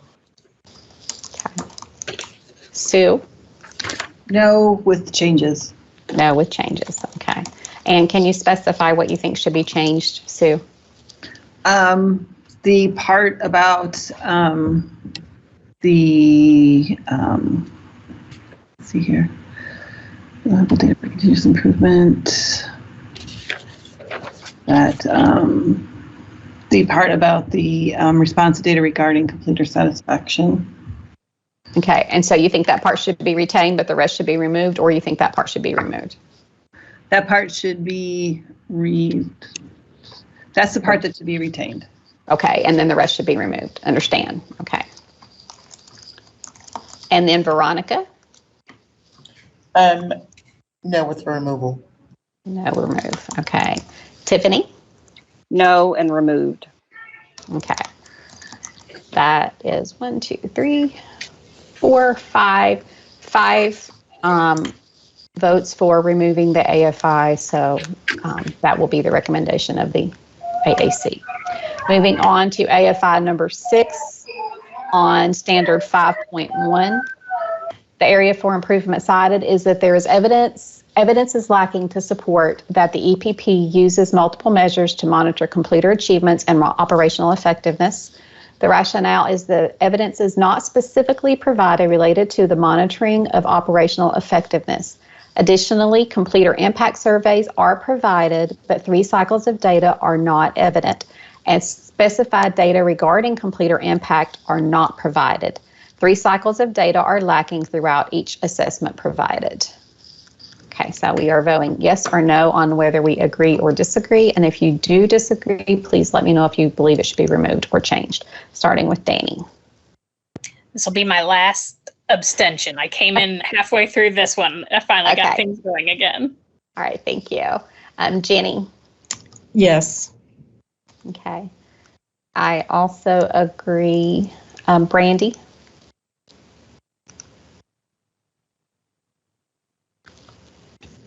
You're muted. Brandy, you're muted. Sorry about that. That's okay. I vote no. I think it should be removed based on evidence in the rejoinder. Okay, thank you. And Sue? Yes. Veronica? Yes. And Tiffany? Yes. All right. On AFI number 7, 5.2, component 5.2, the area for improvement cited is that the evidence is lacking that the EPP's quality assurance system relies on relevant, verifiable, representative, cumulative, and actionable measures, which can provide valid and consistent interpretations of data. The rationale is that additional evidence is needed to determine how validity was established for EPP-created assessments. Evidence is not provided which demonstrates how instruments have been modified based on analysis of reliability data. It is unclear what benchmark the EPP used to determine whether EPP-created assessments are reliable. Interpretations of data provided on reliability is unclear. Okay, we're voting yes to agree or no, we do not agree. And if you vote no, please tell me if you would like it removed or changed. Danny? Yes. Jenny?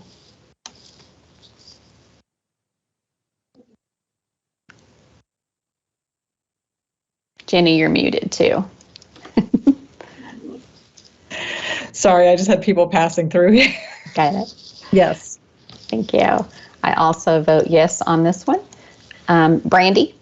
Yes. Okay, Sue? Yes. Veronica?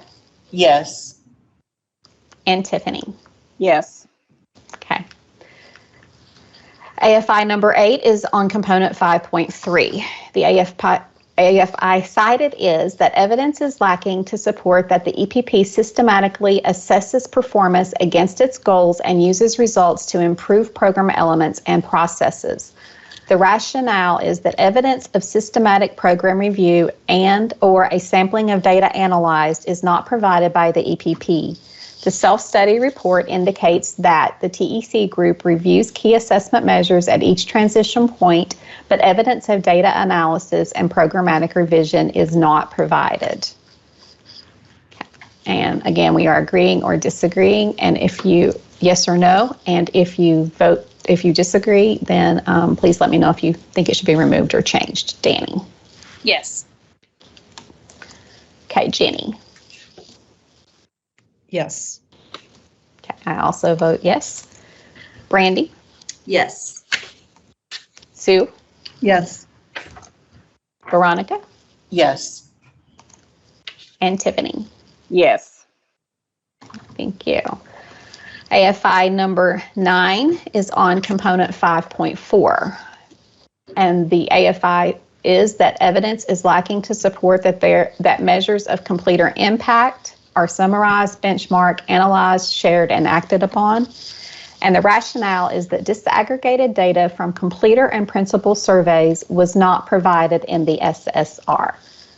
Agree or disagree, yes or no, and then again, remove or change. Danny? Yes. Okay, Jenny? Yes. Okay, I'm a no on this one. Brandy? Yes. Sue? Yes. Veronica? Yes. And Tiffany? Yes. Okay. And then for number 10, AFI number 10 is on component 5.5. And the AFI states that evidence is lacking to support that the provider assures that appropriate stakeholders are involved in program evaluation, improvement, and identification of models of excellence. The rationale is that evidence is not cited that demonstrates changes made by the TEC and TEAC as a result of data analysis conducted by the stakeholder group. Although meeting minutes are provided, it is not evident how data are systematically reviewed by stakeholder groups, and sample data analyzed by stakeholders as well as actions taken as a result of the analysis are not provided. Okay, we are agreeing or disagreeing. Danny? Yes. Okay, Jenny? Yes. I am also a yes. Brandy? Yes. Sue? Yes. Veronica? Yes. And Tiffany? Yes. Yes, thank you. Okay, that concludes the voting on AFIs. Now we will move on to voting on whether standards are met or not met. Our first one is for Standard 1. We are voting met with AFIs or stipulations, or not met, and in which case we include the rationale. Okay, starting with Danny. So Standard 1 had, can you read the AFIs, please? Sure. That, as you mean, as recommended by the AAC or by the original site visit team? AAC, please. All right, thank you. For Standard 1, there is an AFI on 1.2. Okay, then I vote, okay. I vote accreditation with the AFI. Okay. So, so standard is met with one or more AFIs or stipulations, correct? Correct. Okay. Thank you.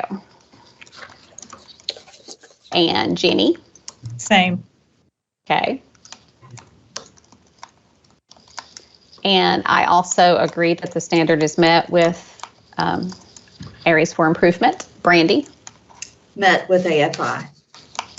Thank you. Sue? Met with AFI. Okay. Veronica? Met with AFI. Okay. And Tiffany? Met with AFI. Thank you. Okay, on Standard 2, clinical partnership and practice. Just to help us out here, I'll remind you that the vote of the AAC was actually, I think, also by the, by the site visit team, is that there are no AFIs on Standard 2. So, met with AFIs or not met? And starting with Danny. Met. Okay. Jenny? Met. I am also met. Brandy? Met. Sue? Met. Veronica? Met. And Tiffany? Met. Thank you. Okay, on Standard 3, just as a reminder, the committee voted to remove the AFI that was originally recommended by the site visit team for Standard 3 on Component 3.4. Okay. Danny? Met. Okay. Jenny? Met. Okay. I also vote met. Brandy? Met. Sue? Met. Thank you. Veronica? Met. Thank you. And Tiffany? Met. Okay. For Standard 4, program impact, I'm going to have to go back up and look at that one. So often. The committee voted to, scrolling is not working very well right now. So many to scroll through. The committee voted to remove the, no, that's 5. 4 point, yeah, it is 4.4. The committee voted to remove AFI number 5, 4.4, as recommended by the site visit team. The committee voted to change the AFI number 4 on component 4.3. And the committee voted to keep the AFI on 4.2, but and there wasn't one on 4.1. So we have voted to retain the AFI on 4.2. Okay, starting with Danny. Met with AFI. Okay, thank you. Jenny. Met with AFIs. Okay, thank you. I also vote met with AFIs. And Brandy? Met with AFIs. Okay, Sue? Met with AFIs. Okay, Veronica? Met with AFIs. And Tiffany? Met with AFIs. Okay, thank you. On standard 5, the committee voted, if I recall, to retain all of them, but I'm going to look. Yeah, Tiffany's nodding. Yes, so we retained 5.5, 5.4, 5.3, 5.2, and 5.1. We voted to retain all of the AFIs. Okay, and we'll start with Danny. Remember, your options are met with AFIs and or stipulations, or not met. Met with AFIs. Okay. Jeannie? So my understanding is that the definition of not met is that they have AFIs across all the standards. So no. No, it means that in the preponderance evidence shows that the preponderance of evidence provided by the EPP shows that they have not met this standard. So if you can vote either not met, or you can vote that it's met with AFIs or stipulations, either. Okay, I'll vote met with AFIs. Okay, I also vote met with AFIs. Brandy? Met with AFIs. Sue? Met with AFIs. Veronica? Met with AFIs. Okay, thank you. And Tiffany? Met with AFIs. Okay. Okay, our continuing accreditation recommendation is the final, no, I'm sorry, not the final, it's the final accreditation piece, but then we have to do program approval. So continuing accreditation recommendation, we have 3 options. We can vote for accreditation, we can vote for accreditation with conditions in which we specify what those conditions are, or we can vote with for accreditation with probation. Melissa, do you want to remind them of the difference between accreditation with conditions and probation if they decided to choose those options? Yes, according to the regulation, accreditation with conditions, they would have to meet the, they'd have to address AFIs within the standard that you set for the conditions. With accreditation with probation, they have to address AFIs in all standards. Okay. Danny? So I guess on that, a little more guidance would be helpful. Faye, do you want to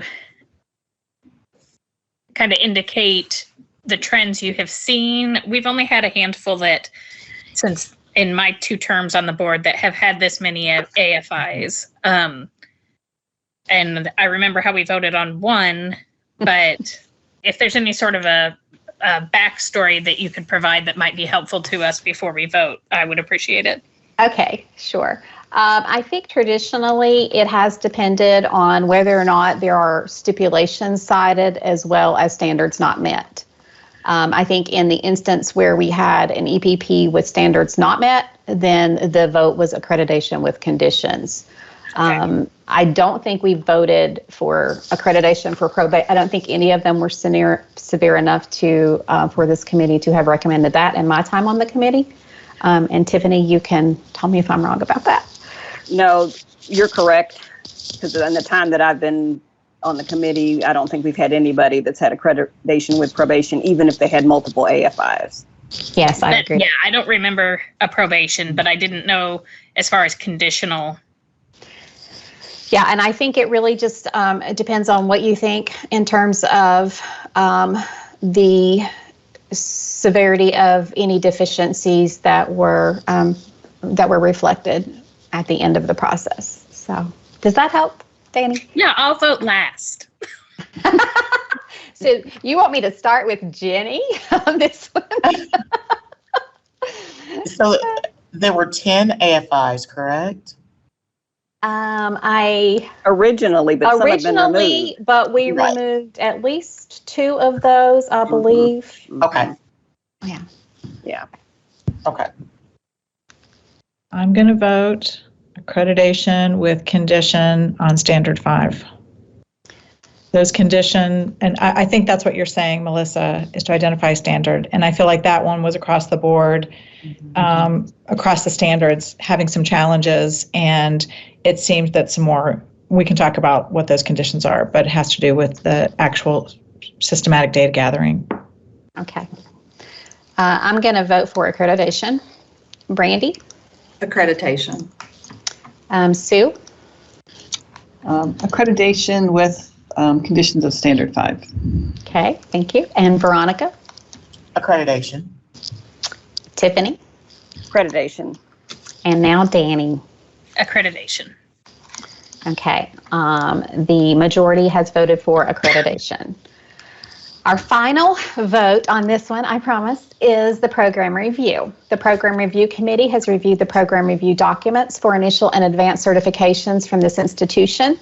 The AAC makes the following recommendation on a program-by-program basis. Our options are approval with conditions where we specify the conditions for program approval, or denial of approval. And I'm going to start with Danny. Approval. Okay, thank you. Jenny? Approval. Okay, I also vote for approval. Brandy? Approval. Sue? Approval. Veronica? Approval. And Tiffany? Approval. All right, thank you. All programs are approved.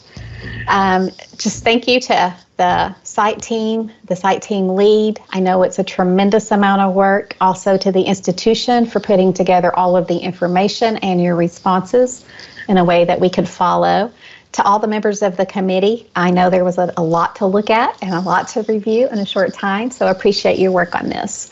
Congratulations to the EPP for your progress in this process so far. As you probably know, the next steps are this committee makes the recommendation to the Education Professional Standards Board based on what we voted on here today, and then the Education Professional Standards Board will make their own vote for each of the items.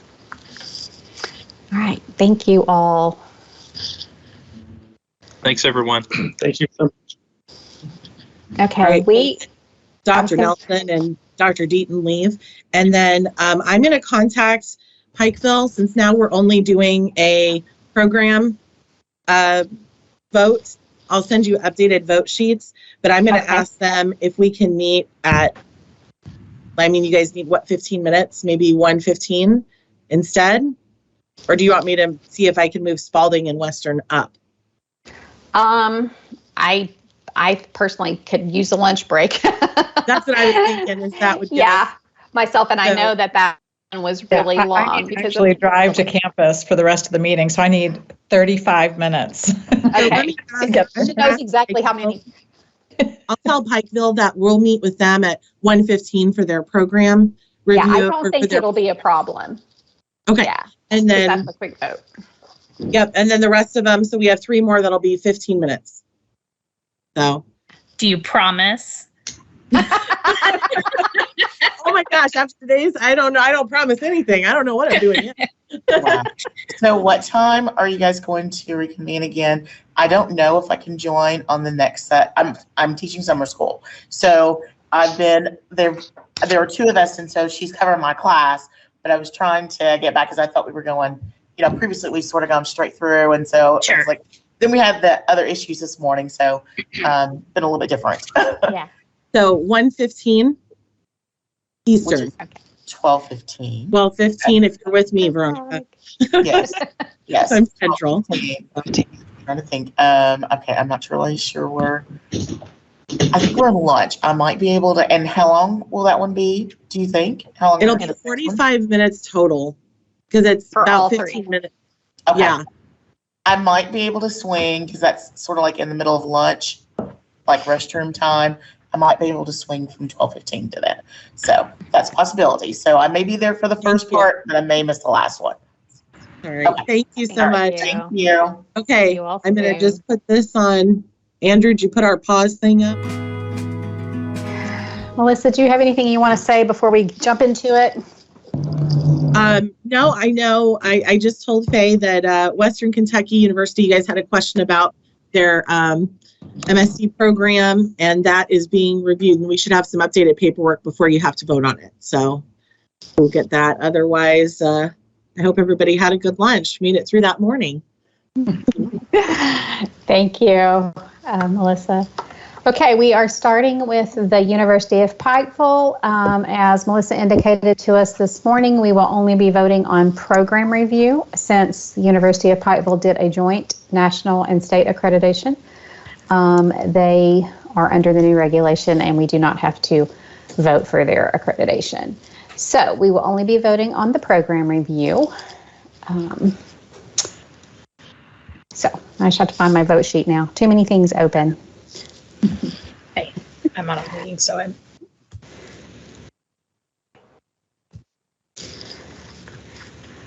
Oh, I had it open, I swear. Okay, try it again. There it is. Okay.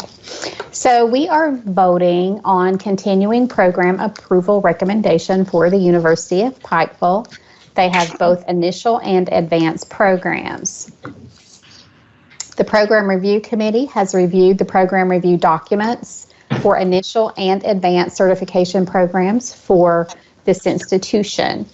The AAC makes the following recommendation on a program-by-program basis. Our vote options are approval, approval with conditions, or denial of approval. And I'm going to begin with Danny. Approval. Thank you. Jenny?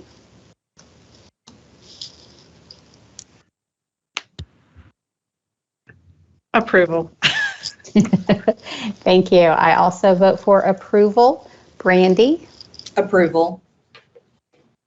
Sue? Approval. Veronica? I think I saw her back on. She's muted though. Okay, maybe she's actually not back on. Tiffany? Approval. Thank you. So the programs for Pikeville, University of Pikeville are approved at the initial and advanced level. And we have completed that one.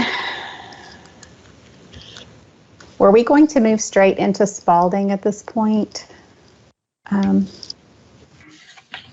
think we could. I did send invites to the institutions, but I don't know if anybody will come. So. Yeah, it's the program approval, not quite as high stakes as the accreditation stuff. So I think we could probably move forward. And okay. So with the Spaulding University, we have the same situation. We are voting for program approval only, but in this case, we are only reviewing the advanced programs. The Program Review Committee has reviewed the program review documents for advanced certification programs from the institution, and the AAC makes the following recommendation on a program-by-program basis. Again, our options are approval, approval with conditions, or denial of approval. And I'm going to begin with Danny again. Okay, approval. Thank you. Jenny? Approval. Thank you. I also vote for approval. Brandy? Approval. Sue? Approval. And Veronica, check just to make sure. Don't want to leave her out. And then Tiffany. Approval. Thank you. Okay, the advanced programs for Spaulding University are approved. And I just heard something, but I'm not sure if that was what we're looking for. Okay. Nope. Do we want to take a break? I think we've already had questions for the last one. So do we want to just wait a little bit, or how would you like to work? Yeah, Todd said that they're working on it right now, and they're going to get that last one because it was the advanced standards for the MSD. Yeah, and they said they have them. They just have to review them. Right. Yeah, it had been submitted, and we just hadn't completed the review yet. So Understand. Okay. Are there other parts of it that we could move forward on, excluding that? everything else is there except with the exception of that. So I don't know how you want to handle that, Faye.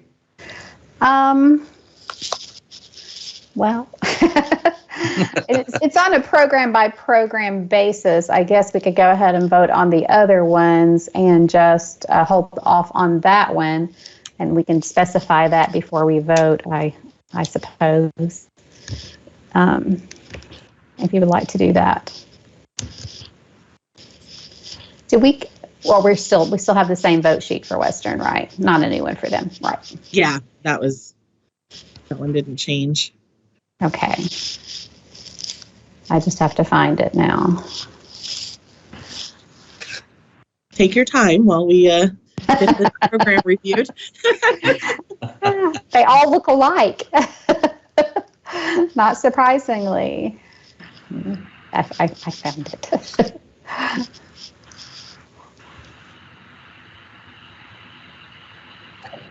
I'll ask a question. Okay.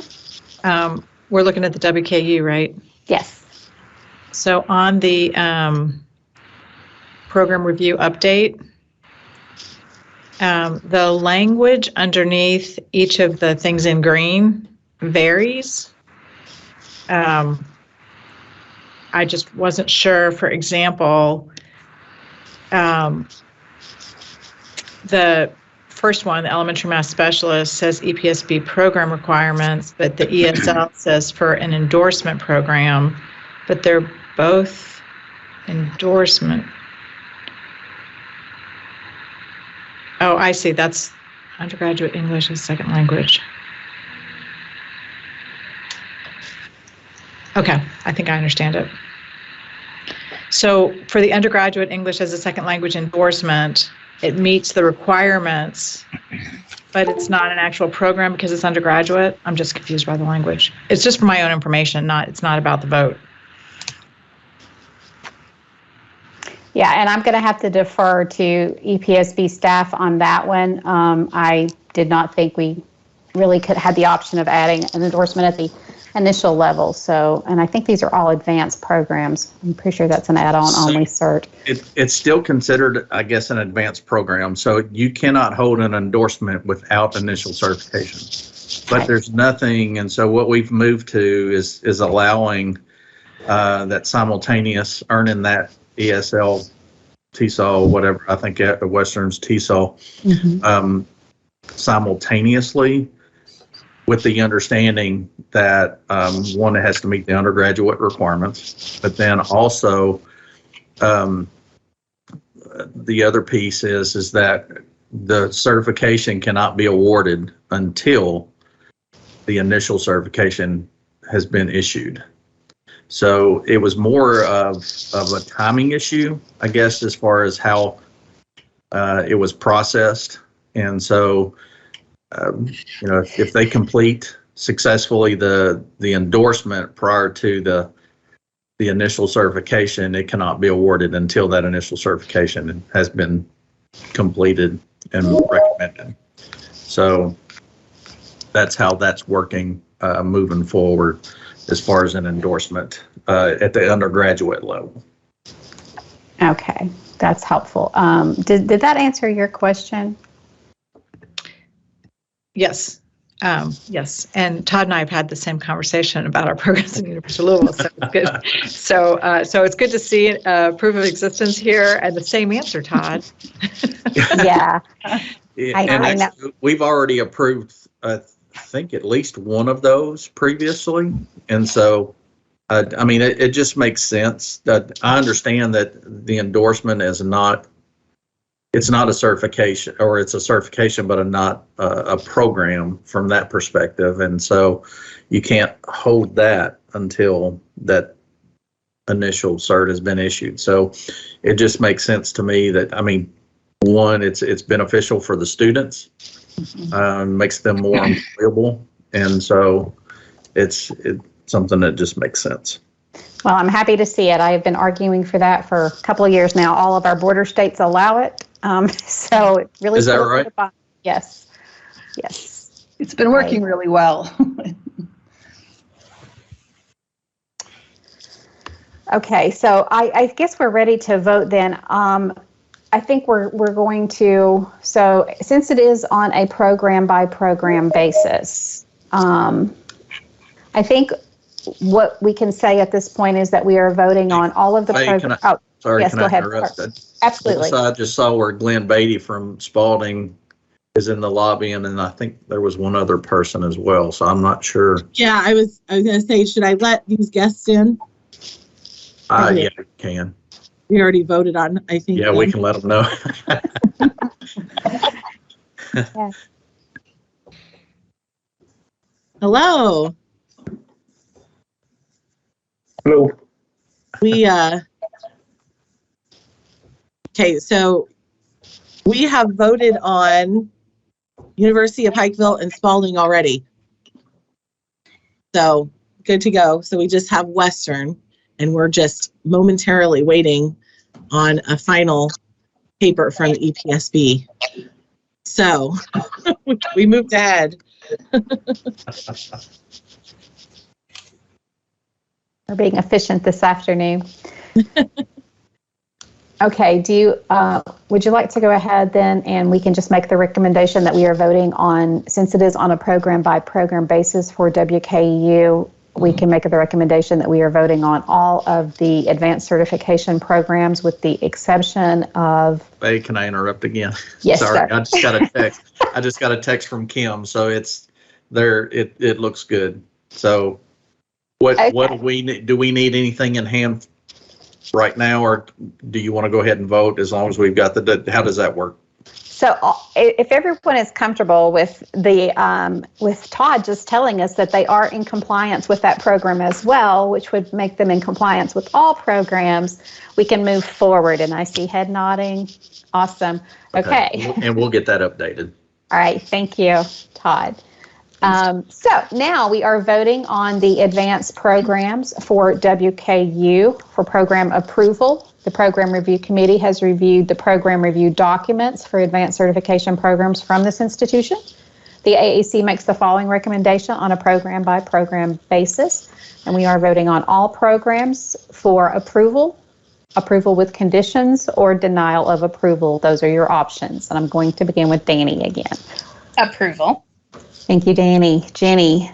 Okay, so again, this is a novice question, I know, but in going through the list of advanced programs, it seems like all of them have that statement about, compliant with EPSB, except for the one on learning and behavior disorders, P12.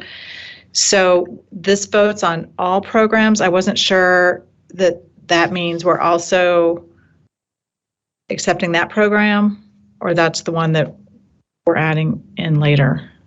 So I know Kim is on. I don't believe that one should have been included for this review. Is that correct, Kim?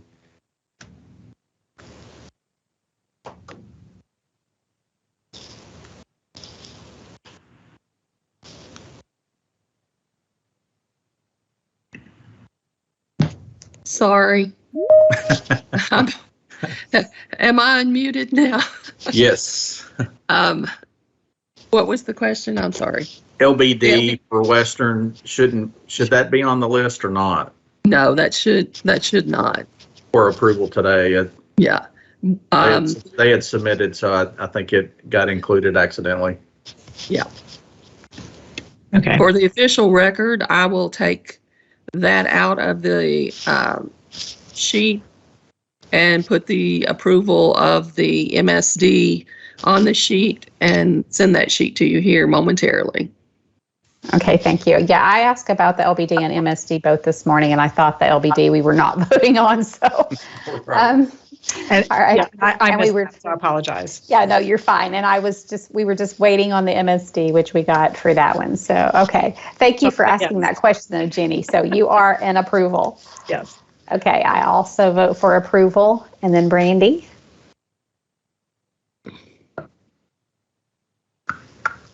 You're muted, Approval. I'm sorry. It's okay. Sue? I'm assuming I'm not voting. Do I recuse myself on this, or do I vote if it's my school? You typically recuse yourself. Yes. Okay. Yes. Okay, and Veronica? Approval. And then Tiffany? Approval. Thank you. So the advanced certification programs for Western Kentucky University are approved. And we will have that new program list. Okay, that wraps up our business on the agenda today. Melissa, do you have anything else in closing? I do not. Congratulations to all the programs for being Sorry, Dr. Harris, I think you're just jumping on. We approved you. Sorry, we moved ahead because we just had a productive afternoon, which makes up for my morning. No worries. Thank you all. Congratulations. Yes. Congratulations to all the EPPs, and thank you all committee members for your work and your great questions today. Thanks so much. Yeah. Thank you all. See you all in December. We adjourn. Second that emotion. Bye. Bye. Oh, now I got another person waiting. I'll just keep telling people they're approved. That's a good. Oh, Dr. Wheeler's gone. Melissa, as far as moving forward in terms of like the CAPE training and all that kind of thing, which seems really beneficial for this, do you have any idea when that will be? Have they emailed? Well, okay, so he emailed me to clarify whether or not he wanted, you guys wanted to be able to serve on national committees. I said, well, yeah, if we're going to do the training, we want you to be able to do the full training. So hopefully he'll get back to you here by the end of the week. Okay. So, I'm curious term as far as what means. My understanding, Sue, on that is a lot of it is self-study. Okay. And then towards the end, they do a collaborative approach to the documentation piece. Okay. How to write a report and so forth. So. Yeah, he said that'll be in July. So they're going to. Okay. Yeah, he didn't give me the details, so he'll email you guys, though, he told me. Fantastic. Well, thank you very much. So, Yes, thank Gary, you. if you can hear me, we've already approved your programs. Well, thank you very much for that. We appreciate it. Hey, Gary. So things move very quickly. Well, good. You guys are being efficient. I'll bid you all a good day then if I'm not needed.